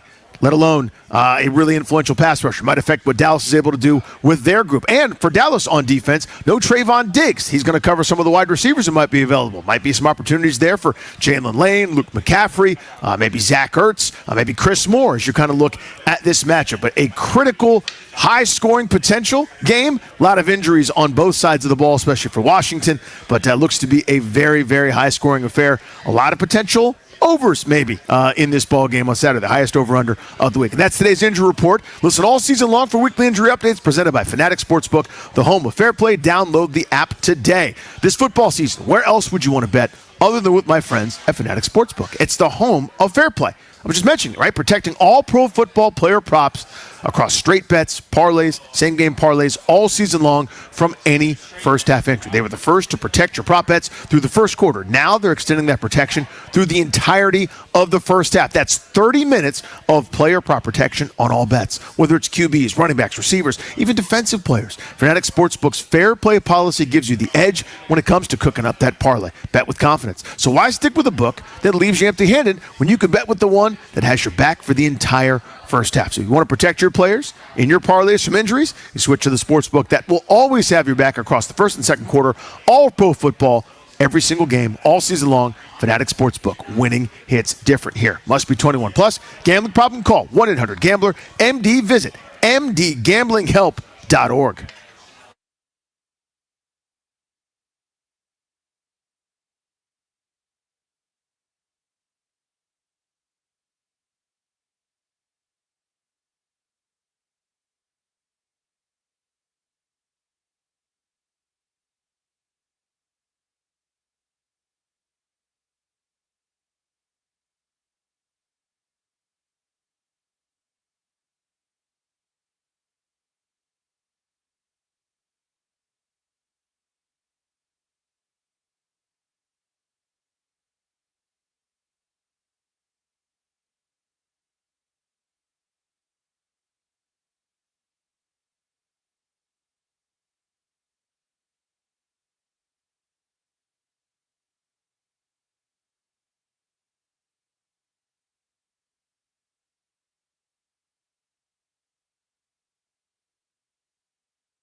I'm Toby Altizer with your sports update on The Fan. Packed football weekend in the DMV, starting with Friday Night Lights, and the Nova High School football preview is presented by Northern Virginia Community College. The game of the week tonight is James Madison and Centerville. James Madison Warhawks are 3-3 on the year. Madison lost last week at Westfield 17-16. They go on the road to take on Centerville. They are 4-1. The Wildcats won last week at Chantilly 53-7. Nova helps your student earn a degree, start a career, save on tuition, and make you proud. Northern Virginia Community College. Stop at nothing. Get started at go.nvcc.edu. In the NFL, the Commanders going on the road to take on the Cowboys. 4:25 kickoff on Sunday. Bergen Eagle pregame show with Denton Day and Leno Willingham before the game. After the game, myself and Doc Walker have you with the Bergen Eagle postgame show. For the Commanders, Terry McLaurin going to be out for a fourth straight game with the quad injury. Players listed as questionable: wide receiver Deebo Samuel, cornerback Jonathan Jones, tight end Zach Ertz, defensive end Dorrance Armstrong, and offensive guards Sam Cosmi. For the Cowboys, they will be without quarterback Trayvon Diggs. From the Crop Medcalf 5-Star Sports Desk, I'm Toby Altizer on The Fan.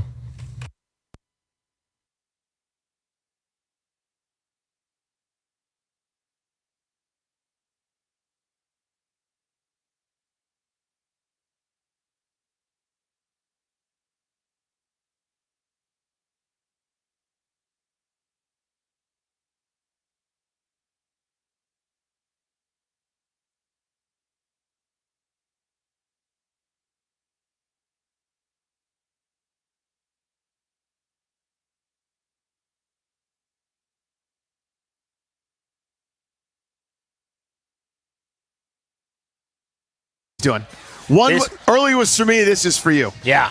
Well, this is still the one that you knew, Tsunami. This isn't quite Party Till We Die, but if I know Toby like I think I know Toby, Party Till We Die could be coming. Welcome back. Grant and Danny on The Fan. Caddies in Bethesda. Come on out. Have happy hour with us this evening. Caps play tonight on The Fan. This is also a great place to watch the Caps. It's a Caps bar. They got all kinds of Caps stuff hanging on the walls. I've watched playoff games here over the years many times, and recently you and I came out here to watch Alex Ovechkin score his record-breaking goal to move past Wayne Gretzky at this very facility. Now, I was told that was an unbreakable record. Used to be. Yeah, that was one that wasn't going to be chased down by anybody, especially in this era where goals are harder to come by. That was until Ovi came along. Isn't that weird? And that's so fun? That's what goats do, man. Yeah. Just a few minutes ago, a guy named Ben came up to me here, and he said, Danny coached me in JV baseball. That's right. And I said, do you have any good stories about Danny as your manager getting overzealous, getting ejected, yelling at anyone? He said, there's a few of those. You've got to wait till he has a couple beers, and maybe he'll tell you some of those. The problem is you don't have any beers anymore. So how do I get these stories exactly? That's the rub. So I never, ever, ever got ejected. I don't do that. That's not something that was ever on the table, especially for JV baseball.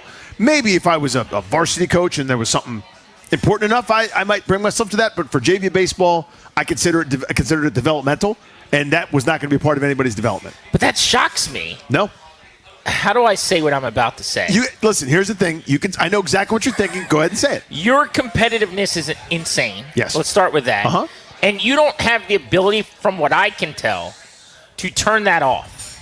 Does that make any sense? Makes perfect sense. Now, maybe I'm wrong, but like the occasional rare youth sports story that you tell, it seems to me like you get into it a little bit.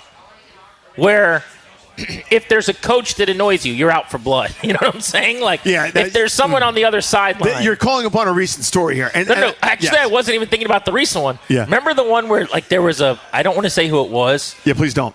Do you know who I'm talking exactly about? What you're talking about, yes. But that happened, and that was a that was a confrontation. That was a sticky situation. Now, so the thing I learned from. Are we thinking of the same thing? Well, I think so. Here, look right here. Yeah. Yeah. Yeah. Okay. I know exactly what you're talking about, and we're in the right state for that. Yeah. Yes. Okay. I know exactly what you're talking about. Yes. Now, the point of the dude's story. But these are youth sports endeavors. Yes, but what you're missing, the key detail, the commonality in all those, is somebody being way over the top. Someone doing the thing that you think of me. The way that you view me.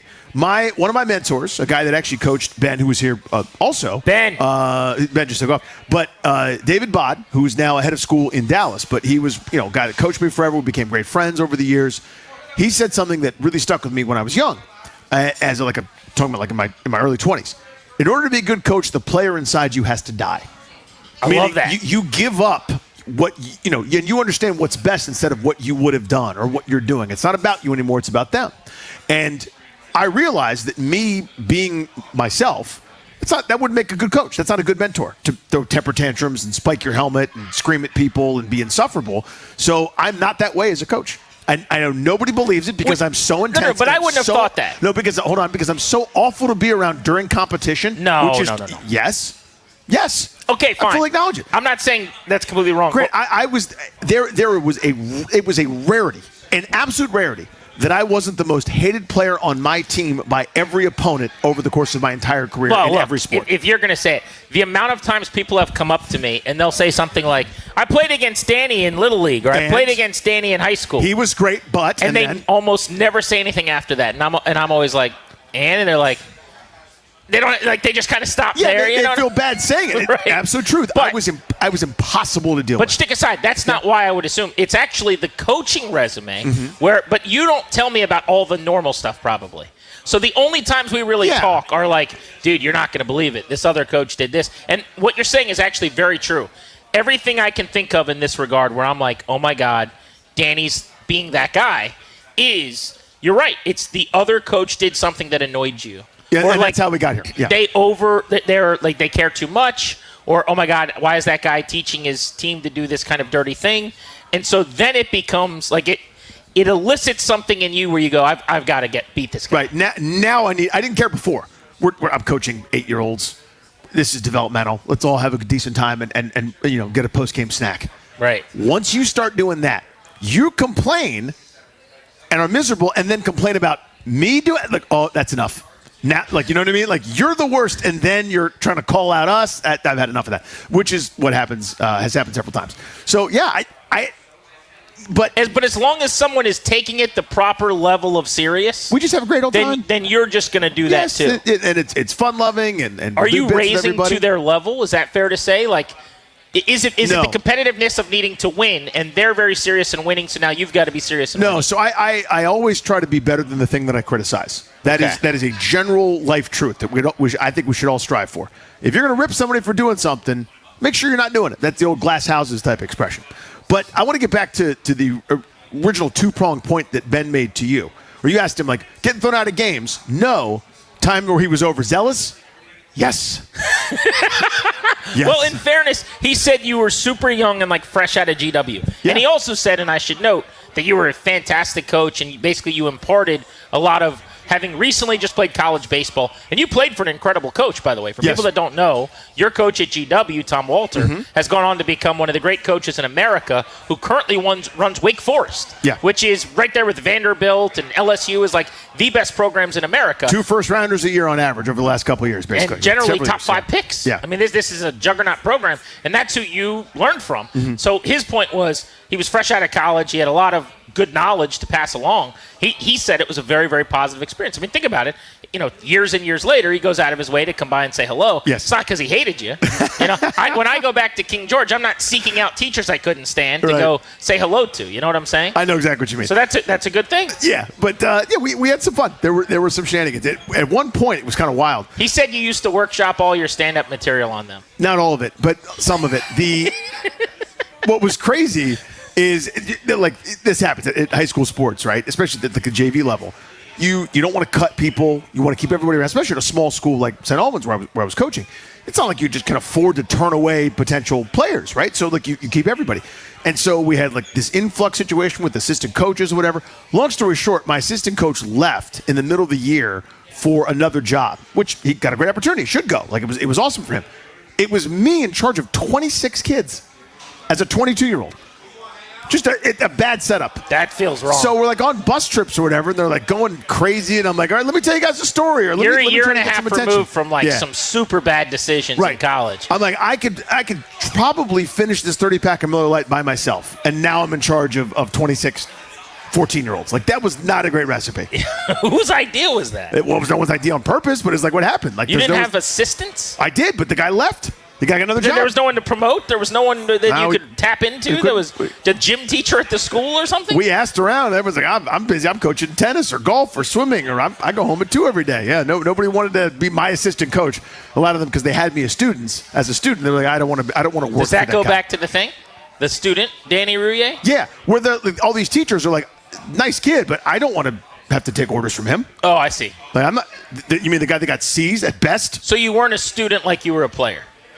They wouldn't have had horror stories about you. Yes, they would. Oh. It was more important to do jokes and do bits. Okay. Than to actually do the work. I mean, I was way the same better. way. I was way better at Zings than I was at actually doing the reading. The applying yourself part, I did enough in school to like. I knew I needed to get into college, and that's what I wanted to do. Mm-hmm. Stay local, go to Maryland or Mason or something in the area where I can keep going to sport games. That was pretty much it. Once I got to that bar, that was about as much work as you were getting out of me. You're going to need to master these algorithms to move on. I was like, listen, if that's not how to hit a slider on the outer part of the plate, I don't really need to know that. Yeah. You know what I mean? Like I'm getting in a different way. I want to go to the Grant and Danny poll of the day, which is available now on the 1067 The Fan Twitter account, presented by Metropolitan Moving and Storage. Local, long distance, residential, or commercial. 3 decades of best-in-class service and experience. So, Danny, what we're asking people is, Terry's out, and there's a chance Debo's out.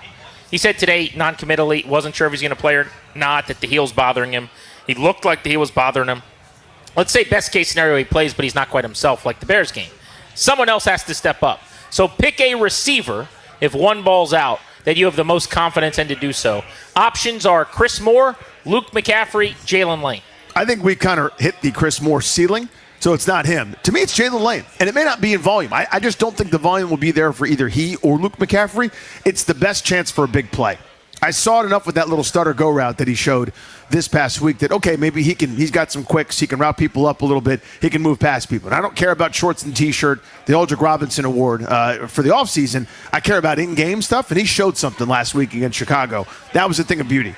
There's a chance there to pick on this secondary, whether it's a double move, whether it's just straight go ball stuff, or let's just get on the horse and outrun somebody. The chance at a big long pass to him after some gut punches and kind of a Bill underneath and maybe Jeremy McNichols underneath a little bit, sort of short stuff. If you're hitting him in the gut with some runs, getting 5, 6, 8 a pop, now all of a sudden some play action or the idea that they don't see it coming, he can go over the top a little bit. That's my answer. I want more lane down the field. Especially right now, especially without Terry, especially if Debo's not right. What did the Bears do defensively? They completely squatted on you. They said, you're not going to press us vertically in any way? There's nothing happening up top for this passing game? Cool. We'll just load the box with 8. And they did at the highest rate Washington's seen that all year long. Weirdly, they had their worst game running the football. I'm not really sure why there wasn't a counterpunch by Cliff, who I thought had a pretty good game overall. But you finally saw the little stop and go that you just referenced by Jalen Lane for 37 yards. But why was he not running 9 routes and just taking defenders away from the line of scrimmage? I hope he plays more, and I hope they have him stretching the field with his speed. He's their fastest receiver by far. I like that answer. I'll roll with Luke, just because it seems like there is a pretty good rapport between Jaden Daniels and Luke McCaffrey right now. I mean, if you look at it, Daniels hit McCaffrey for that 50-yarder 2 weeks ago. In the other 3 games over a 4-game sample, he's found Luke for a touchdown. Luke has scored in 3 of the last 4 games. Now, there's never been a lot of volume here. It's 1 catch for 33, 1 catch for 50, 2 for 21, 3 for 56, which was a career game. But in a week where he could get 5 or 6 targets, I don't know why he couldn't catch 4 or 5 balls for 60 yards and score another touchdown. So I think it's going to be him based on options, based on targets, based on chances, basically, to impact the game. But go vote.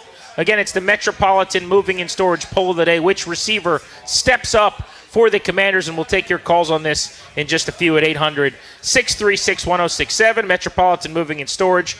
Let them do your heavy lifting and take it to the house. More at DCMetropolitanMoving.com. Speaking of the house, we are in the house that Caddy's built today. Caddy's in Bethesda. This is a cool spot, man. Good place to watch the Caps if you're in Bethesda. Such a great sports bar. Come on by. We'll be here until just before 6:30. Sam Monson used to work at PFF for a long time, now at the 33rd team. He's going to join us in 20 minutes to go around the NFL on Grant and Danny here on The Fan.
Toki making plays on the ones and twos today. Just shaking it in the studio. Well done, buddy. Welcome back, Grant and Danny on the Fan. We'll take you up to just before 6:30. John Walton caps pregame shortly after that, and they've got a puck drop after 7 tonight at home. Should be a good crowd on a Friday night at Capital One Arena. I will say the prevailing thought from Commanders fans, just chatting with some folks here at Caddies, the importance of this game this weekend for the psyche and just the psychology and the mentality of this fan base. Even if they were playing a non-Cowboys team just at 3-3, this would be a fairly season-defining result. Denver or something this weekend would be the same way. But if it's the Cowboys and you're there, you don't even want to think about the possibility of such a damaging loss with them celebrating a win. So let's just perceive that Monday's show is going to be a victory Monday, and boy, does it need to be. 100%, man. Had they won on, you still want to beat the Cowboys. It still matters to a huge portion of this fan base, mostly, around my age and up. But losing the way they did Monday, as disappointing and frustrating and exasperating as that was, to then double dip it, go on the road and lose to Dallas, a team that's very beatable, that's middling in their own right, that's got their fans going, oh, we suck, now I'll go Lakers. You know what I mean? Like, it's the pits to be able to drop back-to-back like that. How about the Yankees? What are they going to do this offseason? Oh, well, they're going to invest in pitching. I don't know why we're making Cowboys fans sound like they're very Southern. Most of them are just from here, right? Like in other places that aren't actually Dallas. That's true. We might have to rethink that part of the impression. The other thing I'll say about Washington is whenever they have had a game that you're mad about this season, they have responded really, really well. Think about it. They had the terrible game against the Packers. Everyone goes, are they that good, or is this a regression year? They come out and they whoop the Raiders' butts. They have the really bad game against the Falcons. They go to L.A. I know you didn't think they'd win that game. A lot of people didn't. I don't know that I thought they would win that game. They did, Danny. They did. They bounced back, and they're down 10-0, by the way, and scored 27 all the way to 17, unanswered. yeah. So they've done it all year. They've responded, and last year, I think, even more so, bro.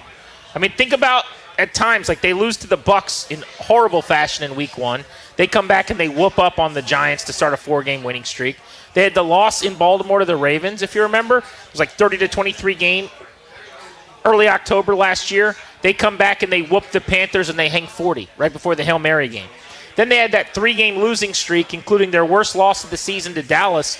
And Tennessee came in here, and there was concerns. They're not going to be able to run the ball, move the ball against the Titans. They scored 42. They win going away. They didn't lose the rest of the year. So if there's been a hallmark or an identity under Dan Quinn and in this Adam Peters era, it has been when the chips are down, they really do, with their backs against the wall, some resiliency, yeah. Come out swinging and show some perseverance, some resilience. Gives you a little bit of hope, I'd say, after their biggest clunker of maybe the regime against the Bears. Yeah, it's all fair. I mean, there's a lot of counterpoints swirling in my fragile little brain. You know what I mean? When it comes to this one, it's these.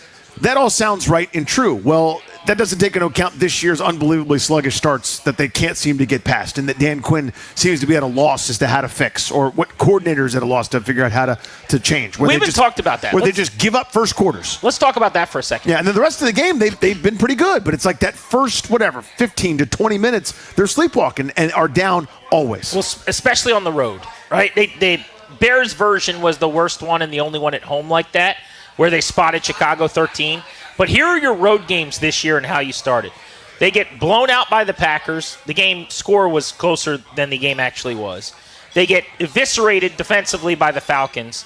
And then in Los Angeles, they won that game, but they were down 10-0, and the Chargers were moving into the red zone to go up 17-0 with no answers when, thank God, Quentin Johnston just put the ball on the ground, and it changed the whole game with a nice play from Quan Martin. But I go back to that 10-0 deficit, or the early part of the Atlanta game, or definitely the Packers game where they were down 2 scores right after the game started. They have not had one start on the road that was okay through 3 games. Not one. So they have to change that this weekend. I don't have the answer. I don't know how to do it. I'd give it to him if I did. I don't get paid to. I'm just a boy. I'm just a dude that talks on the radio. I don't know that Dan Quinn has the answer either based on his press conferences. He would just do it. But he has acknowledged that they know it's a problem. They have to fix it. They're trying to fix it. And they're trying a bunch of different things to make sure that they do come out faster and start faster. It needs to happen. I mean, it needs to happen now, especially in a game where you're playing an offense that can get going in a hurry. I mean, Dallas can make you pay. Like, you may not have the luxury of being down double-digit scores because your idea of playing ball control, ground and pound, knock them around a little bit, take some time off the clock while beating them up and scoring points, that all goes away, right, if you're down 2 touchdowns at the end of the first quarter. Sam Monson's going to join us from the 33rd team coming up on Grant and Danny at the top of the hour. I want to go around the NFL with him, look at some of the best games of the weekend. We looked earlier at the slate. I think there are 4 really, really good games this week. The Monday nighter between the Bucs and the Lions might be the best.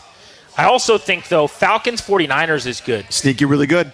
Another start for Mac Jones, who's played at a high level, although he's super banged up now, too. I don't know what's going on with Brock Purdy, but he came back too soon. Now he's hurt enough that they don't think he's going to play this week. Eagles-Vikings is going to be fun. 2 playoff-caliber teams in the NFC. And then we've got a early game in the morning in London that's going to be excellent with the Rams and the Jaguars. So we'll get Sam's thoughts on all of those games. If you only got to watch one of those, what would you pick? Bucs-Lions, the team that right now has the best resume in the NFC, beat it just in terms of record with Tampa Bay, and Detroit, the team that I think will be the best team in the NFC. We're at Caddy's in Bethesda. If you're in the area, come on out. We will be here until 6:30. Grant and Danny on the Fan.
I'm Toby Altizer with your sports update on The Fan. This update is brought to you by Baldino's Lock and Key, your hometown security team. Visit baldinos.com.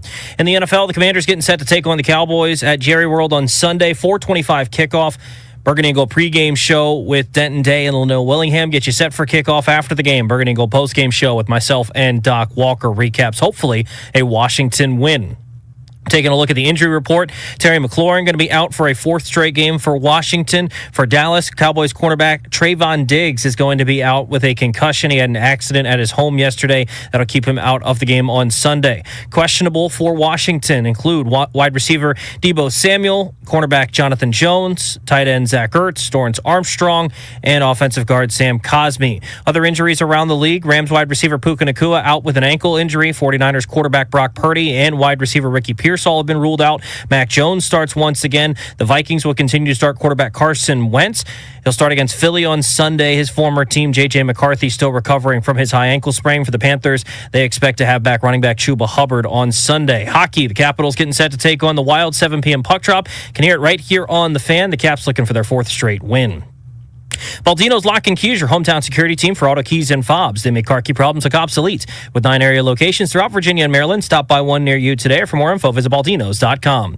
From the Crop Medcalf 5-Star Sports Desk, I'm Toby Altizer on The Fan.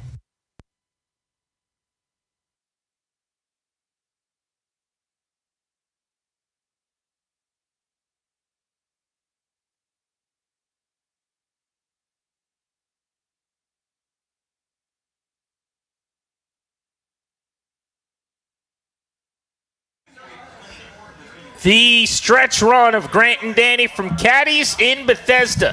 What are you doing to protect your family's assets? The exclusive sponsor of our show is the law firm, Kendori & Murrah. They will help you to draft a last will and testament, set up a living trust, or put together a medical power of attorney. Please, if you need any of those things done, schedule a consultation for free with one of their attorneys. You can do that at kmlawyers.com. Tell them we sent you. They'll take great care of you, and they'll give you a discount. That's kmlawyers.com. I sent my parents, sent my in-laws their way. They are good eggs. They're big DC sports fans.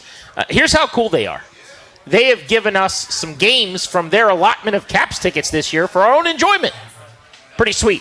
I sent Ryan and Toby to a game last week in the KM seats. So they're just good dudes. They look out for the show. They're really, really awesome to us. We appreciate it. These are great people. We are going to Kansas City in less than a couple of weeks, my friend, to watch Monday Night Foosball.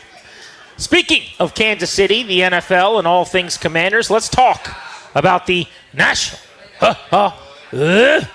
with Sam Monson, who joins us now. Good friend of the program we've had on for many, many years. You see and hear his work via the 33rd team. Sam, we appreciate you hopping aboard. Thank you for making the program a priority today. I know you're busy. How are you? Yeah, I'm doing well. How about you guys? We're chilling, but the Commanders are dropping like flies, and they're playing a gotta-have-it game. They're 3-3. They got a gauntlet coming up after the Cowboys, Chiefs and Arrowhead, and then the Seahawks and Lions at home. So it kind of feels like a pendulum swinger for them. What are your thoughts on the importance of this game for Washington? Yeah, it's an important game. They did a good job keeping things going while Jaden Daniels was hurt and Marcus Mariota was steering the ship. And this is a good football team. It's a team that should be capable of challenging in the NFC. But Dallas, they're a dangerous team as well.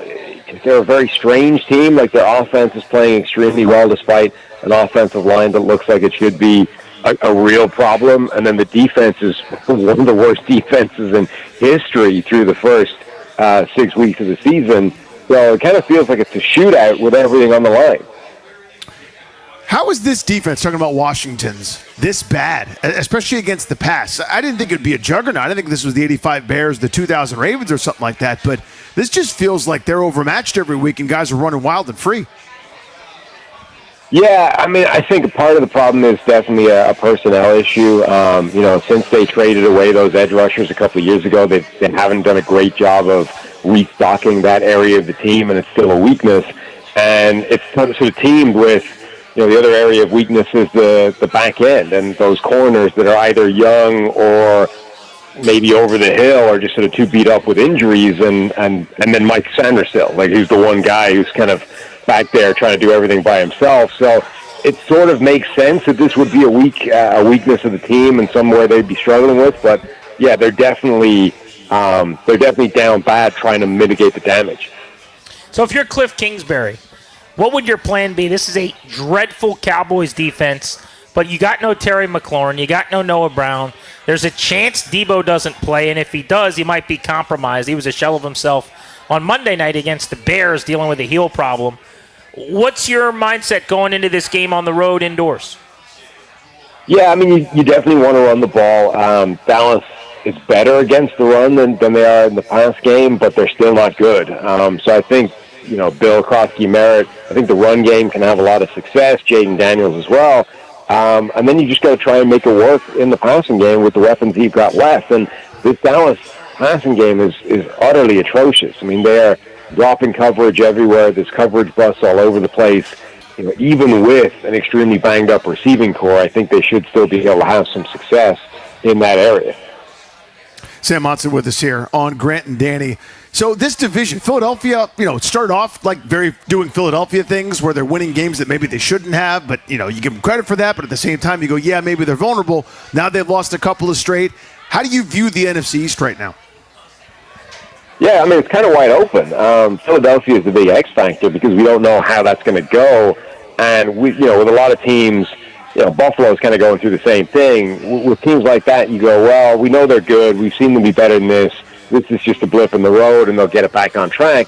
Philadelphia is different, though, because we've seen that the worst case of this blip is it implodes.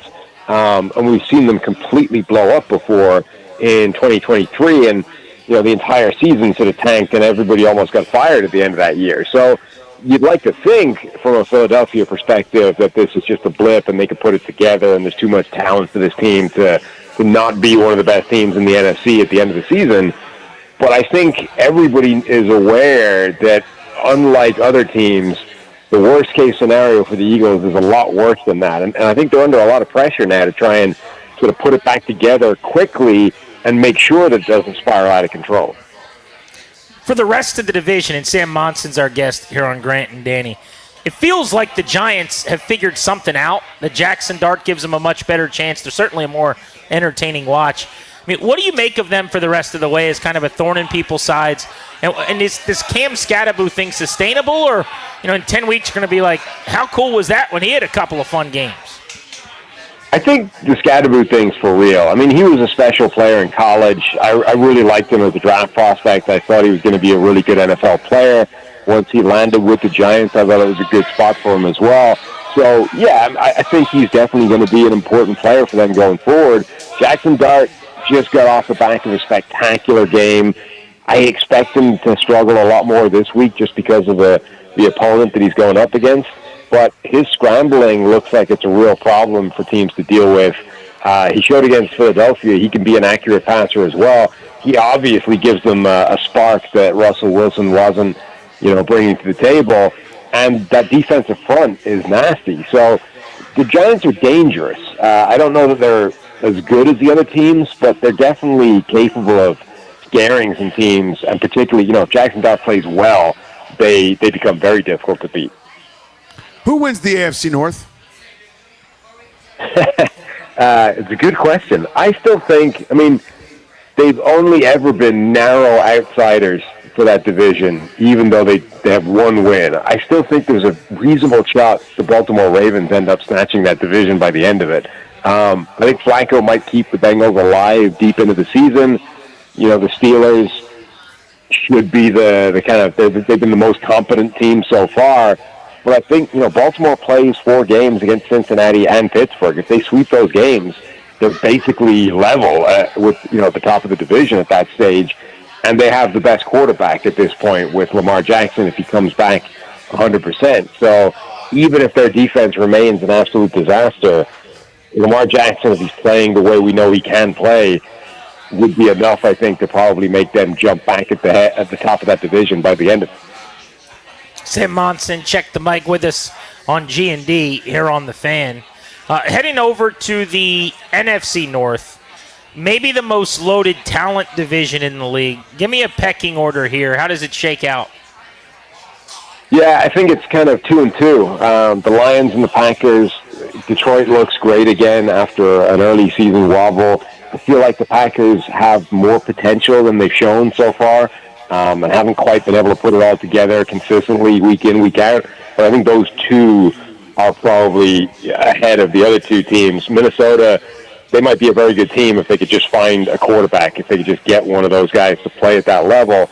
And then Chicago, I think, is a work in progress. They're putting it together under Ben Johnson. They're trying to move in the right direction. Caleb Williams has shown flashes, and there's inconsistency there, but I think the long-term future could be very good. But I feel like those two are certainly behind the other two teams. You mentioned finding quarterback production or play if you're Minnesota.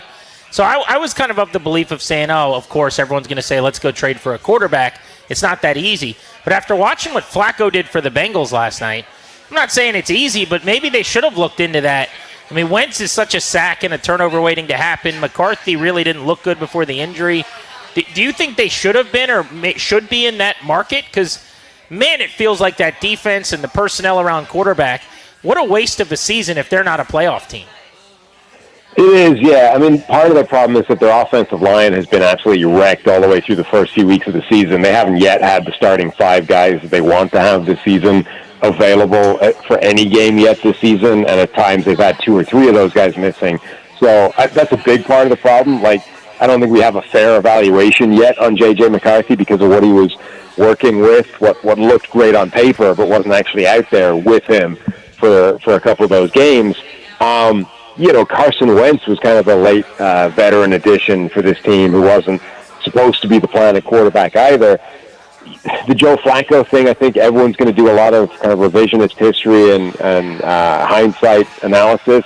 We're a couple of weeks away from Flacco looking absolutely atrocious, and they benched him effectively for a third-round rookie, knowing that third-round rookie was going to have to go most of the season, and then maybe turn it over to a fifth-round rookie. And they were fine with that because Joe Flacco had been playing that badly. So obviously now it looks like a terrible decision, and Flacco looks great. But if you're Kevin O'Connell and the Vikings are crazy, and you're looking around the NFL going like, well, who's the next Joe Flacco? You're by definition you're sort of aiming at a incredibly long shot to play off for you, and do it coming in mid-season. And I think they still at some point want to go back to J.J. McCarthy. AFC Championship. If you had to place a bet today, you either get to take the Bills and the Chiefs, or you get to take the field. What are you taking? In these situations, I'm always taking the field, but that's definitely the most likely outcome at this point. The Chiefs, particularly if Rashee Rice makes the kind of difference that he's made for them in the past, they might look like the old vintage Chiefs very quickly, and then they become an absolute wagon for anybody to deal with. Buffalo, though, they've had a couple of wobbles, and maybe they do get knocked off by somebody again in the playoffs. There's definitely some live contenders in the AFC if and when the playoffs roll around. But yeah, those look like the 2 best teams if you had to pick it right now. We got a rare, excellent early morning London game this weekend shaping up. Maybe better matchup than game. I don't know. Puka Nacua is out. But the Rams and the Jags are both 4-2. We don't normally export these quality games, Sam, overseas, huh? No, and when you do, they don't end up looking that way. Sometimes the games look good on paper, and then when they actually start playing in London, it's terrible somehow still. So, let's not count the chickens before they hatch. Maybe it will still be a terrible game for the people in London. But, yeah, right now it looks like a pretty fun one. That Rams defense is really, really good up front. The Jags offensive line just got torn to ribbons last week by the Seahawks. So job one for them is trying to figure out how that doesn't happen a second week in a row. And then, the Rams offense will be pretty fun as well because they're going to have to pivot without Puka Nacua, who's on pace for like 1 million targets this season and a record-setting year. Which young quarterback would you buy stock in right now in the NFL? We're in D.C. Obviously, Daniels was incredible last year. Right now, it seems like everybody's on Drake May. There are other guys in this conversation, but of the young QBs in the league, whose ceiling do you like the best long term? Yeah, I think Jaden Daniels is by far the kind of the safest, guaranteed star bet of that group. He looks like a future MVP at some point in the NFL. Drake May right now looks like he's putting himself into the same kind of category, but we're dealing with a much smaller sample size of him playing at that level. If he continues that, if he keeps cooking the way he has been the last couple of weeks, and this, a couple of games turns into half a season, turns into a season, then it's going to be really difficult to sort of, at the end of this year, we might be talking about which one of those guys would you take number one in a redraft. But right now, I think you would comfortably say, Jaden Daniels just has much more credit in the bank in that area. Will Tampa Bay keep doing whatever this is, where they're trailing in games and Baker Mayfield makes a 3rd and 15 scramble out of his tuchus to somehow, win the game for them? Like, how sustainable is what's happening here? Because they're beat up, and maybe if they get healthier, they can kind of keep going. But they're 5-1, tough test this weekend too. Yeah, that's the thing. I think it probably isn't sustainable. I think they've been, I don't want to say they've been getting lucky or riding their luck, but they've been doing things that are very unsustainable. And if they had to do them, through a 17-game schedule and into the playoffs, it would probably be too much at some point. But the point you made is they've been so banged up, and they're going to get healthy. So I think the way they keep going is they just avoid being in those situations in the first place once they get some guys back. This is a team that could be, with a comfortable lead late in the fourth quarter instead of desperately trying to execute a comeback and make miracles happen on 3rd and 14. I think that's the way the Bucs could keep this winning run going, is just by getting bodies back healthy. And they've gotten better on the offensive line. That was in a terrible spot earlier in the season with, Tristan Wirfs down and the entire unit shuffled. That's in a better shape. They need to get the receiving core healthier, and Mike Evans has started to be on the way back. That'll help out. But yeah, they've been doing amazing things. It's been a huge thing for them to be winning these games when they speed up. Excellent insight as always on the NFL. We're in week 7. We're closing in on the middle of the season, believe it or not. A lot is starting to be determined, and so it's good to have a nice inventory-taking conversation. Thanks for the time, Sam. We appreciate you. Anytime. Take it easy. Sam Monson from the 33rd team joining us on Grant and Danny here on The Fan. Danny, it is time for our predictions as we get ready to say goodbye. Commanders Cowboys on Sunday. Call your shot. I think the ball will be moved for both teams. I just think Washington is one score shy in this one. 33-27, bad guys. We're going to have to do a lot of soul searching afterwards. I expect Washington to score points, but not quite as much as this great offense against Washington's terrible secondary, and that part of the defense will be exploded and exploited. That's 2 words combined into one all game long. That would put a bow on the worst week for the Commanders of this Dan Quinn, Adam Peters regime. Starting with a Monday night dud at home against the Bears, dealing with the injuries throughout the week and some of the frustrations that came with that, and then losing a Sunday game against Dallas. I think this is going to be a nip and tuck, tight, nerve-wracking, anxiety-inducing game, but I do actually like Washington to win. I think they are due for a couple of winning plays at the end. Jaden Daniels, uncharacteristically last week, loses the fumble in the rain. I think he makes a big play. They have the ball last, and they win because of it. I'm going to say a game-winning field goal at the horn by Matt Gay indoors. I'm going to say 31-30. Washington beats Dallas. And guess what, Danny? I'm going to say they get the 2 takeaways that you're asking for defensively in the process. 31-30 win. Jalen Lane catches 3 balls. Luke McCaffrey catches 3 balls.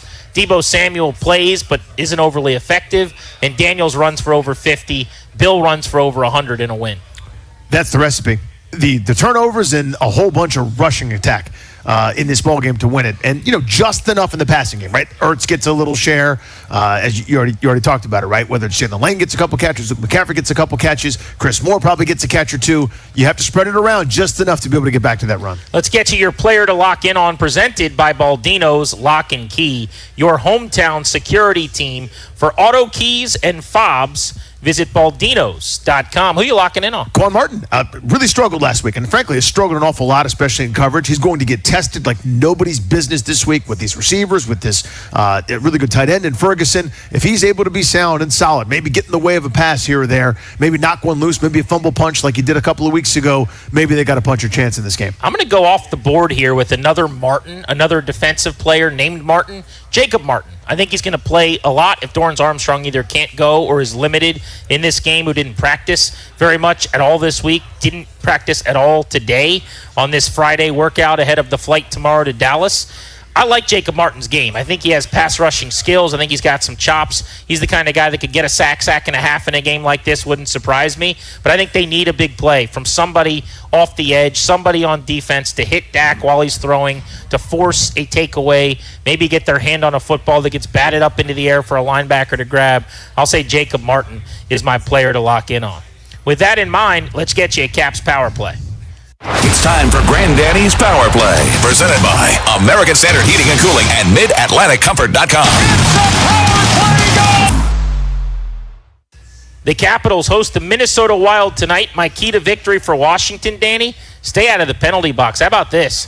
Early on this season, the Wild, through a few games, 10 power play goals already.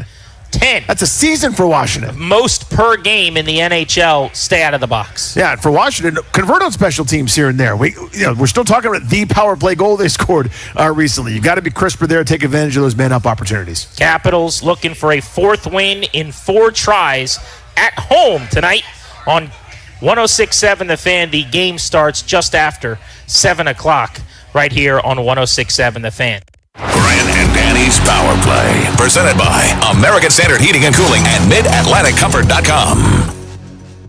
Thanks to our crew back in studio, Toby Altizer and Ryan Clary for the Flying Malleys, and Darius Dameron out here at Caddies in Bethesda. The crew was great all day long. We appreciate their hospitality. Grant Paulson, Danny Rouillet saying so long. Enjoy the weekend, and please, oh please, Commanders, give us something fun to talk about early next week. Do not lose to the hated Dallas Cowboys. Enjoy the Caps tonight, right here on The Fan. Ladies and gentlemen.